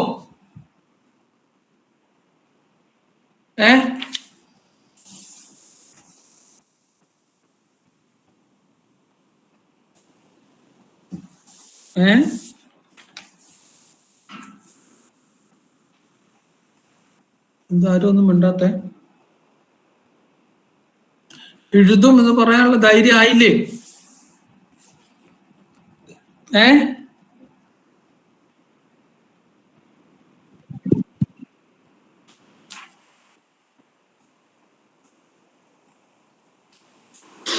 കാര്യം മനസ്സിലായി സർ, പക്ഷെ അത് മെമ്മറൈസ് ചെയ്ത് വരാൻ കുറച്ച് സമയം എടുക്കും അത്ര. ഇത് മെമ്മറൈസ് ചെയ്താണ് അധികം. പക്ഷെ അത് നിങ്ങൾ ഒന്നുകൂടി മനസ്സിരുത്തി വായിക്കണം. എന്നാലേ അത് വായിച്ചിട്ട് ഇങ്ങനെ ഓർത്തെടുക്കണം. എന്നാലേ അത് പിടികിട്ടുള്ളൂ. കാര്യം ആ ക്ലോസ് വരുമ്പോഴേ അതാ ഒറ്റ വായനയിൽ നമുക്ക് കൺഫ്യൂഷൻ ഉണ്ടാവും. അത് കറക്റ്റാ പറഞ്ഞത്. ഒറ്റ വായനയിൽ കൺഫ്യൂഷൻ ഉണ്ടാവും. അപ്പൊ അത് നമ്മൾ അങ്ങനെ തന്നെ മനസ്സിരുത്തി വായിക്കണം. കാര്യം കൊഗ്നീസബിൾ ഒഫൻസ് എന്ന് പറഞ്ഞാൽ അതിന്റെ ഡെഫിനിഷൻ പറയുന്നത് A police officer can arrest without warrant എന്നുള്ളതാണ്. മനസ്സിലായില്ലേ? പക്ഷേ എപ്പോ എങ്ങനെയൊക്കെ അറസ്റ്റ് ചെയ്യണം എന്നുള്ളത് 35 വിധേയമായിട്ടേ പറ്റുള്ളൂ. അപ്പൊ അത് അങ്ങനെ സ്റ്റെപ്പ് ബൈ സ്റ്റെപ്പായിട്ട് പഠിക്കുക. ജനറൽ ആയിട്ട് ഇത് വായിച്ചാൽ അത് മനസ്സിൽ തങ്ങത്തില്ല. അത് ശരിയാ പറഞ്ഞത്. അപ്പൊ ആ സ്റ്റെപ്പ് ബൈ സ്റ്റെപ്പായിട്ട് പഠിച്ചാൽ മാത്രമേ അത് മനസ്സിരുത്തി പഠിക്കാൻ പറ്റുള്ളൂ. മനസ്സിലായില്ലേ? അതായത് കൊഗ്നീസബിൾ ഒഫൻസിനെ അറസ്റ്റ് ചെയ്യാന്ന് പറയുന്നുണ്ട്, വാറണ്ട് വേണ്ട എന്ന് പറയുന്നുണ്ട്. അതുകൊണ്ട് ചുമ്മാ അറസ്റ്റ് ചെയ്യാൻ പറ്റത്തില്ല. പക്ഷെ അപ്പൊ പോലീസ് ഓഫീസർക്ക് അറസ്റ്റ് ചെയ്യണമെങ്കിൽ ഈ പറഞ്ഞ കാര്യങ്ങൾ വേണം. അയാളെ മുമ്പിൽ ചെയ്ത് അറസ്റ്റ് ചെയ്യാം, കൊഗ്നീസബിൾ ഒഫൻസ് ചെയ്ത് അറസ്റ്റ് ചെയ്യാം, വേറെ ഒരു കണ്ടീഷനും വേണ്ട. പക്ഷെ അയാൾ കാണുന്നില്ല, അയാൾക്ക് ഇൻഫർമേഷൻ കിട്ടുമ്പോഴാണ്, അപ്പോഴാണ് ഈ മറ്റ് കണ്ടീഷൻസ് വരുന്നത്. ആ ഇൻഫർമേഷൻ കിട്ടുന്നു. മനസ്സിലായില്ലേ? അപ്പൊ അറസ്റ്റ് ചെയ്യുന്ന വിധത്തിലുമാണ് വ്യത്യാസങ്ങൾ വരുന്നത്. അപ്പൊ അങ്ങനെ അതിങ്ങനെ ആ ക്ലോസ് എടുത്ത് അങ്ങനെ പഠിച്ച് ഒന്ന് നോട്ട് ചെയ്ത് വെക്കുക. ആ വേർഡ് നോട്ട് ചെയ്ത് വെച്ചാൽ മതി, എല്ലാം എഴുതി വെക്കണ്ട. ഞാൻ നേരത്തെ പറഞ്ഞ പോലെ 35 എടുത്തിട്ട് 35ന്റെ ഓരോ ക്ലോസിലും പ്രധാനപ്പെട്ട വാക്കുകൾ, ഹിന്റ് വേർഡ് എടുത്ത് എഴുതി വെക്കുക. ഞാൻ നേരത്തെ പറഞ്ഞ പോലെ എന്താണ് ലൈഫ് കൺവിക്ട്, പ്രൊക്ലൈംഡ് ഒഫൻഡർ, അങ്ങനെ എഴുതി വെക്കുക. അങ്ങനെ എഴുതി വെക്കുമ്പം അത് മനസ്സിലാകും. ഇപ്പൊ 35C എന്നുള്ളിടത്ത് ഇങ്ങനെ പിന്നെ എന്താണ് പിന്നെ സീരിയസ് ഒഫൻസ് എന്ന് എഴുതിയാൽ 7 years മോർ, അല്ലെങ്കിൽ ലൈഫ് ഡെത്ത് എന്ന് എഴുതി വെക്കുക. ഡി വരുമ്പോ പീസ് പ്രൊക്ലൈംഡ് ഒഫൻഡർ എന്ന് എഴുതുക. ഇ എന്ന് പറയുമ്പം സ്റ്റോളൻ ആർട്ടിക്കിൾ എന്ന് എഴുതുക. അങ്ങനെ എഴുതുക. മറ്റേത് വരുമ്പോ മറ്റേ ആംഡ് ഫോഴ്സ്, പട്ടാളം എന്ന് എഴുതിയാൽ മതി. ലൈഫ് കൺവിക്ട്, അങ്ങനെ എഴുതി വാക്കുകൾ എഴുതി അത് ക്ലോസ് ഇട്ട്, എന്നിട്ട് അത് വീണ്ടും റിവൈവ് ചെയ്ത് പഠിക്കുമ്പോൾ അത് മാറും.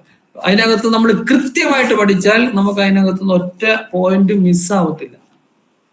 മനസ്സിലല്ലേ? അത് അങ്ങനെ പഠിച്ചാൽ മതി. Arrest by police officer, arrest by private person, arrest when name not understandable, arrest by magistrate. ഈ അറസ്റ്റേ ഉള്ളൂ അവിടെ.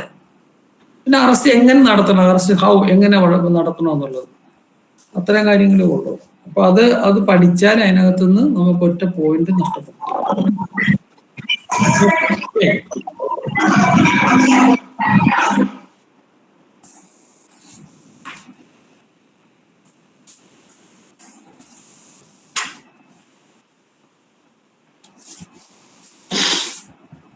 ഇനി നമ്മള് അടുത്ത പിന്നെ സിഗ്മ ബാക്കി അടുത്ത ക്ലാസ്സിൽ എടുക്കാം. ഇനി നമ്മൾ ടോപ്പിക്ക് ഓൾറെഡി കൊടുത്ത ഏതായിരുന്നു? സജിതൊക്കെ ടോപ്പിക്ക് തന്നില്ല ഞാൻ.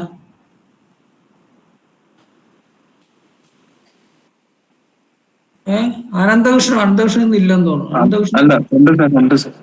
അനന്തകൃഷ്ണൻ സമൻസ് അല്ലേ തന്നെ? പ്രിപ്പയർ ആയോ? നെക്സ്റ്റ് ക്ലാസ് എടുത്താൽ മതി. അതെ. സജിതയ്ക്ക് ഏതാണ് ടോപ്പിക്ക് വന്നേ? സജിത പോയോ? ഇല്ല സാർ, ഞാനൊന്നും പറഞ്ഞിട്ടില്ല. ഒന്നും പറഞ്ഞിട്ടില്ല. അപ്പൊ ഏതെങ്കിലും ഒരു പ്രൊഫഷൻ എടുക്കണല്ലോ? ഏതാ എടുക്കണേ?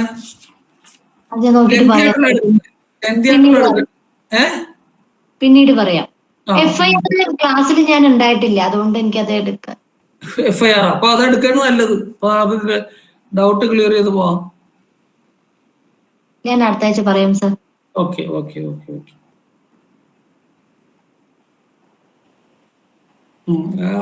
FIRന്റെ ക്ലാസ്സിൽ ഇല്ലാതിരുന്ന വേറെ ആരൊക്കെ ഉണ്ട്? സർ ഞാനും ഉണ്ടായിരുന്നില്ല, ഇപ്പോ ജോയിൻ ചെയ്തതേ ഉള്ളൂ.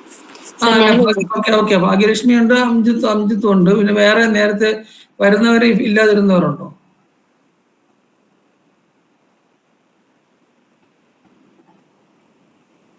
നമുക്ക് മിസ് ചെയ്ത ക്ലാസ്സുകൾ നമുക്ക് എടുക്കും കേട്ടോ.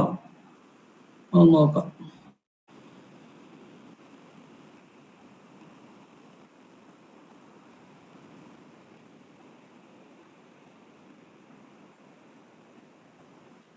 അംജത്തിന്റെ പറഞ്ഞ പോയിന്റ് ഉണ്ടല്ലോ, കേൾക്കാവോ? അത് എനിക്ക് ഭയങ്കര കൺഫ്യൂഷൻ ഉണ്ടാക്കിയിരിക്കുന്ന പോയിന്റായി പോയി. നമ്മുടെ രാംകുമാർ സാറിന്റെ ഒരു ആർട്ടിക്കിൾ ഉണ്ട് അതേ സംബന്ധിച്ചിട്ട്. എനിക്കും പറ്റിയതാ. അപ്പോ അത് കൂടുതൽ കൺഫ്യൂഷൻ ഉണ്ടാക്കുന്നു. അപ്പൊ ഒന്നുകൂടെ നമുക്ക് നോക്കാം കേട്ടാ. ശരി. ഓക്കെ, എന്നാൽ അപ്പോ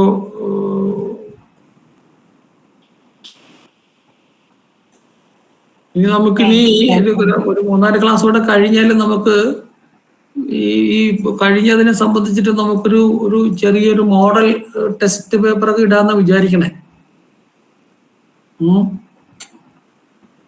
അപ്പൊ എല്ലാരും നന്നായിട്ട് പ്രിപ്പയർ ചെയ്തോളൂ കേട്ടോ. സർ, ഒരു ഡൗട്ട് ഉണ്ട് സർ. സർ, ഈ എക്സാമിന് ക്വസ്റ്റ്യൻ ഇടുമ്പോഴത്തേക്കും നമ്മൾ യൂണിവേഴ്സിറ്റിയിൽ എഴുതിയ പോലെയാണോ ആൻസർ എഴുതേണ്ടത്, അതോ വേറെ ഏതെങ്കിലും ഫോർമാറ്റ് അങ്ങനെ എന്തെങ്കിലും ഉണ്ടോ? അല്ല, ഇവിടെ പോയിന്റ് യൂണിവേഴ്സിറ്റിയിൽ യൂണിവേഴ്സിറ്റിയിലൊക്കെ ഗ്യാസ് ഒക്കെ അടിച്ചു കയറ്റി എഴുതണ പോലെ ഒന്നും ഇവിടെ എഴുതാൻ പാടില്ല. ഇവിടെ പോയിന്റ് എഴുതണം, കൃത്യമായിട്ട് പോയിന്റ് എഴുതണം. മനസ്സിലായില്ലേ?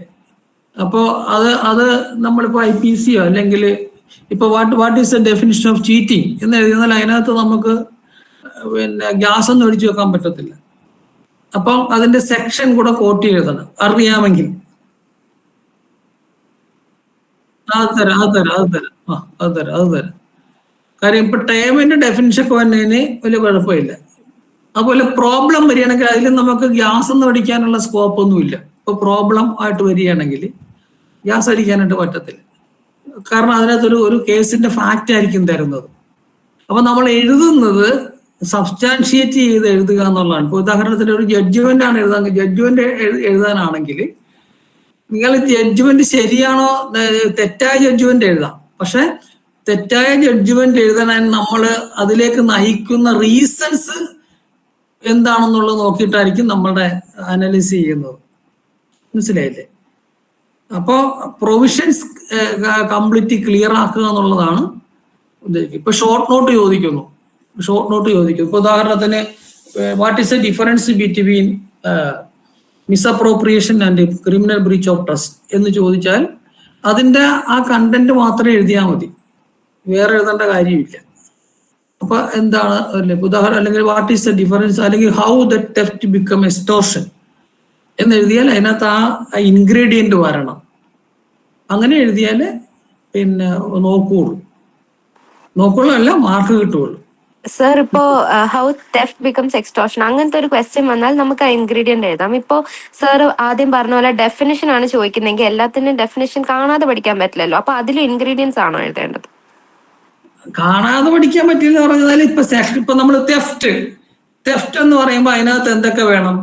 മൂവബിൾ പ്രോപ്പർട്ടി ആണെന്നുള്ളത് വേണം, ഒരിടത്തുനിന്ന് മറ്റൊരു സ്ഥലത്തോട്ട് മൂവ് ചെയ്യണമെന്ന് വേണം, ഔട്ട് ഓഫ് പൊസഷൻ ആണെന്ന് വേണം, ഡിസോണസ്റ്റ് ഇന്റൻഷൻ ആണെന്ന് വേണം. അപ്പോൾ with dishonest intention a person who took a property, a movable property out of possession of the owner or the person whose possession, അങ്ങനെ ആ പോയിന്റ് എല്ലാമാണ് അതിനകത്ത്. ഇപ്പൊ ഡിസോണസ്റ്റ്ലി എന്നുള്ളൊരു വാക്ക് തുടങ്ങുകയാണെങ്കിൽ അതിനകത്ത് ഡിസോണസ്റ്റ്ലി എന്നുള്ള വാക്ക് വേണം. നമ്മൾ അത് തന്നെ കാണാതെ അത് തന്നെ റീപ്രൊഡക്ഷൻ വേണമെന്നില്ല, പക്ഷെ എഴുതുമ്പോ എല്ലാ ഇൻഗ്രീഡിയന്റും വേണം. സർ, പിന്നെ ഈ കേസ് ലോസ് നമ്മൾ എഴുതേണ്ടി വരുമായിരിക്കുമല്ലോ സർ. അപ്പൊ എത്ര ഇപ്പോ റീസെന്റ് ആയിട്ടുള്ള കേസ് ലോ വെച്ച് മാത്രം പഠിച്ചാൽ മതിയോ, അതോ യൂണിവേഴ്സിറ്റി പഠിക്കുമ്പോഴാണെങ്കിൽ നമ്മൾ ഇത് വന്നത് ഇന്ന കേസ് ലോയിലാണ് ലാൻഡ് മാർക്ക് എന്ന് പറഞ്ഞ് എഴുതിയിട്ടല്ലേ പിന്നെ റീസെന്റ് ജഡ്ജ്മെന്റ്സ് അങ്ങനെ എഴുതാറില്ലല്ലോ. അപ്പൊ ഇതിനകത്തൊരു സംഗതി എന്ന് പറയുന്നത് ഈ ചില ഡിസിഷൻസ് നേരത്തെ നിങ്ങൾ പറഞ്ഞ പോലെ ലാൻഡ് മാർക്ക് ആയിട്ടുള്ള ചില ഡിസിഷൻസ് ഉണ്ട്. മനസ്സിലായില്ലേ? ഇപ്പൊ ഉദാഹരണത്തിന് നമ്മള് ഇപ്പൊ എന്താ അറസ്റ്റുമായിട്ട് ബന്ധപ്പെട്ട് ഇപ്പൊ DK ബസു എന്നുള്ള കേസ് വരുന്നു, അല്ലെങ്കിൽ നമ്മൾ നേരത്തെ കൊഗ്നൈസിന്റെ കാര്യം പറഞ്ഞ പോലെ വിനുഭായി ഒരു കേസ് വരുന്നു, അല്ലെങ്കിൽ കുറച്ചുകൂടെ അങ്ങോട്ട് പോയി കഴിഞ്ഞാല് കത്തിക്കാളു വേഴ്സസ് സ്റ്റേറ്റ് ഓഫ് ഉഗാദു എന്ന കേസ് കൺഫെഷനുമായിട്ട് വരുന്നു. അങ്ങനെയുള്ള കേസുകളൊക്കെ നമ്മൾ പഠിച്ചിരിക്കണം. പിന്നെ കോൺസ്റ്റിറ്റ്യൂഷൻ ബെഞ്ചിന്റെ ഇപ്പൊ ആന്റിസിപ്പേറ്റീവ് ബെയിൽ ആപ്ലിക്കേഷൻ, പിന്നെ കോൺസ്റ്റിറ്റ്യൂഷൻ ബെഞ്ച് ഡിസിഷൻ അങ്ങനെയുള്ള പഠിച്ചിരിക്കണം. പിന്നെ റീസെന്റ് ജഡ്ജ്മെന്റും നമ്മൾ നോക്കിയിരിക്കണം. കാര്യം അത് നമ്മുടെ റീസെന്റ് ഡെവലപ്മെന്റിനെ സംബന്ധിച്ചുള്ള നമ്മുടെ നോളജ് എങ്ങനെയാണെന്ന് അറിയാൻ വേണ്ടിയിട്ട് ആയിരിക്കും അത് വരുന്നത്. അങ്ങനെ ഇപ്പൊ റീസെന്റ് ആയിട്ടുള്ള ജഡ്ജ്മെന്റ് എന്താണെന്ന് ചിലപ്പോൾ അങ്ങനെ ചോദിക്കത്തില്ല. അതുമായിട്ട് ബന്ധപ്പെട്ട് നമ്മൾ എഴുതുമ്പോൾ ആ റീസെന്റ് ജഡ്ജ്മെന്റ് ചിലപ്പോൾ എഴുതും. ഉദാഹരണത്തിന് നമ്മള് എന്താ പറയാ, ഇപ്പൊ പ്രൈവസിയെ കുറിച്ചൊക്കെ ചോദിക്കുകയാണെങ്കിൽ ഈ അടുത്ത കാലത്ത് വന്ന ആ ഡിസിഷൻ നമ്മൾ എഴുതേണ്ടതായിട്ട് വരും. അങ്ങനെ വരുന്നുണ്ട്. സർ ഇപ്പൊ ഏതെങ്കിലും ഒരു മാറ്ററിൽ ഇപ്പൊ മോസ്റ്റ്ലി നമ്മൾ എഴുതുന്നത് സുപ്രീം കോടതി ഡിസിഷൻ ആയിരിക്കുമല്ലോ റീസെന്റ് ആണെങ്കിൽ. അപ്പൊ ഒരു മാറ്ററിൽ സുപ്രീം കോടതി ഡിസിഷൻ ഒന്നും പറഞ്ഞിട്ടില്ല, പക്ഷെ ഏതെങ്കിലും ഒരു ഹൈക്കോർട്ട് മാത്രം അത് അഡ്രസ് ചെയ്തിട്ടുണ്ടെങ്കിൽ നമ്മൾ ആ ഹൈക്കോർട്ടിന്റെ കാര്യം മാത്രം എഴുതിയാൽ മതിയോ തൽക്കാലം? അത്രയും മെറ്റിക്കുലസ് ആയിട്ട് പിന്നെ പരീക്ഷക്ക് അങ്ങനെ എഴുതേണ്ടി വരുമെന്ന് എനിക്ക് തോന്നുന്നില്ല. അത് വരുന്നത് വെച്ചാൽ ഇന്റർവ്യൂ സംബന്ധിച്ചിട്ട് അവരിതെല്ലാം ചോദിക്കും. ഇന്റർവ്യൂ ഫേസ് ചെയ്യുമ്പോൾ ഈ നമ്മുടെ ഈ അപ്ഡേഷനുള്ള കാര്യങ്ങളൊക്കെ അവർ ചോദിക്കും. മറ്റത് ഏതെങ്കിലും ഒരു ഹൈക്കോടതി ഡിസിഷൻ അതങ്ങനെ അത്രയും ഡിസ്പ്യൂട്ടഡ് ആയിട്ടുള്ള കാര്യങ്ങളെ സംബന്ധിച്ച് വരുമെന്ന് എനിക്ക് തോന്നുന്നില്ല. അല്ലാതെയുള്ള കാര്യങ്ങൾ നമ്മളിപ്പോ ഈ ടെസ്റ്റിന് മെയിൻലി നമ്മൾ പ്രിപ്പയർ ചെയ്യേണ്ടത് ഈ സ്റ്റാറ്റ്യൂട്ടാണ്. നന്നായിട്ട് ആക്ട് നന്നായിട്ട് പഠിക്കുക എന്നുള്ളതാണ് മെയിനായിട്ട് വരുന്നത്. ഡിസിഷൻ വളരെ പിന്നെ നോർമലായിട്ട് മാത്രം നോക്കിയാൽ മതിയാവും. പക്ഷെ അതിന്റെ ഡെവലപ്മെന്റ് അറിയണം, അത്രയേ ഉള്ളൂ. ബേസിക് പ്രിൻസിപ്പിൾ ആയിട്ടുള്ള സമയത്ത് ഡിസിഷൻ എടുക്കുക. എല്ലാത്തരം ഡിസിഷനും നമ്മളിപ്പോൾ എടുക്കേണ്ട കാര്യമില്ല. പക്ഷെ സ്റ്റാറ്റ്യൂട്ട് അല്ലെങ്കിൽ ആക്ട് നമ്മൾ കൃത്യമായിട്ട് മനസ്സിലാക്കിയിരിക്കുന്നു. കാര്യം ഡിസിഷനൊക്കെ വരുന്നത് മുഴുവൻ ഇതിന്റെ പ്രിൻസിപ്പളിനെ ബേസ് ചെയ്തിട്ടാണല്ലോ ഡിസിഷൻ വരുന്നത്. അതുകൊണ്ട് അതിനാണ് നമ്മളിപ്പോ ഇമ്പോർട്ടൻസ് കൊടുക്കേണ്ടത്. Okay sir. സർ ഒരു ഡൗട്ട് കൂടെ. സർ ഇപ്പോ ഈ നമ്മൾക്ക് ജഡ്ജ്മെന്റ് എഴുതാനുള്ള ഒരു സെക്ഷൻ വരുമല്ലോ മെയിൻസ് എഴുതുമ്പോഴത്തേക്കും, അപ്പോ ആ ജഡ്ജ്മെന്റ് എഴുതാനുള്ള ക്വസ്റ്റ്യൻസ് ഓൾറെഡി എക്സിസ്റ്റിംഗ് ആയിട്ടുള്ള കേസ് ആയിരിക്കുമോ തരുന്നത്, അതോ ഫ്യൂച്ചർ ഇപ്പോ ഹൈക്കോർട്ട് ഫേസ് ചെയ്യുന്ന എന്തെങ്കിലും പ്രോബ്ലം അങ്ങനത്തെ? അങ്ങനെ ആയിരിക്കത്തില്ല. അങ്ങനെ നിലവിൽ പിന്നെ ഉള്ള കേസാകണമെന്ന് യാതൊരു നിർബന്ധവും ഇല്ല. അങ്ങനെ ആയിരിക്കത്തില്ല. അങ്ങനെ വരത്തില്ല. അങ്ങനെ ഒരു പുതിയ ഫാക്ട് അനുസരിച്ചിട്ട് വരുന്നതായിരിക്കും. കേരളത്തിലെ ഏതെങ്കിലും കോടതിയിലെ ഏതെങ്കിലും ഒരു പിന്നെ ആഫീസിലെ എന്തെങ്കിലും ഉണ്ടാകുന്ന ഒരു ഫാക്ട് ചിലപ്പോൾ ആയിരിക്കാം. പക്ഷെ അത് റിപ്പോർട്ടഡ് ആയിട്ടുള്ള ഡിസിഷനെ ബേസ് ചെയ്തിട്ടുള്ള ചോദ്യം ആയിരിക്കത്തില്ല. അതായിരിക്കത്തില്ല.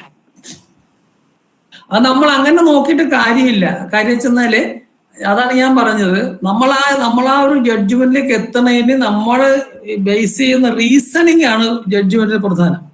പിന്നെ ലാംഗ്വേജും ഒരു പ്രധാനപ്പെട്ട പ്രശ്നമാണ്. മനസ്സിലായി? ഇപ്പൊ നിങ്ങൾക്ക് ഒരു മോട്ടോർ ഒക്കറൻസ് ഒരു 279 പഴയ 279 337 കേസാണ് തരുന്നതെങ്കിൽ അതിന് നമ്മൾ പ്രതിയെ കൺവിക്ട് ചെയ്യുന്നോ അല്ലെങ്കിൽ അക്വിറ്റ് ചെയ്യുന്നോ എന്നുള്ളതല്ല പ്രശ്നം. എങ്ങനെ കൺവിക്ട് ചെയ്യുന്നു, എങ്ങനെ അക്വിറ്റ് ചെയ്യുന്നു എന്നുള്ളതാണ് അവിടെ പിന്നെ വരുന്നത്. അതിന് നമ്മൾ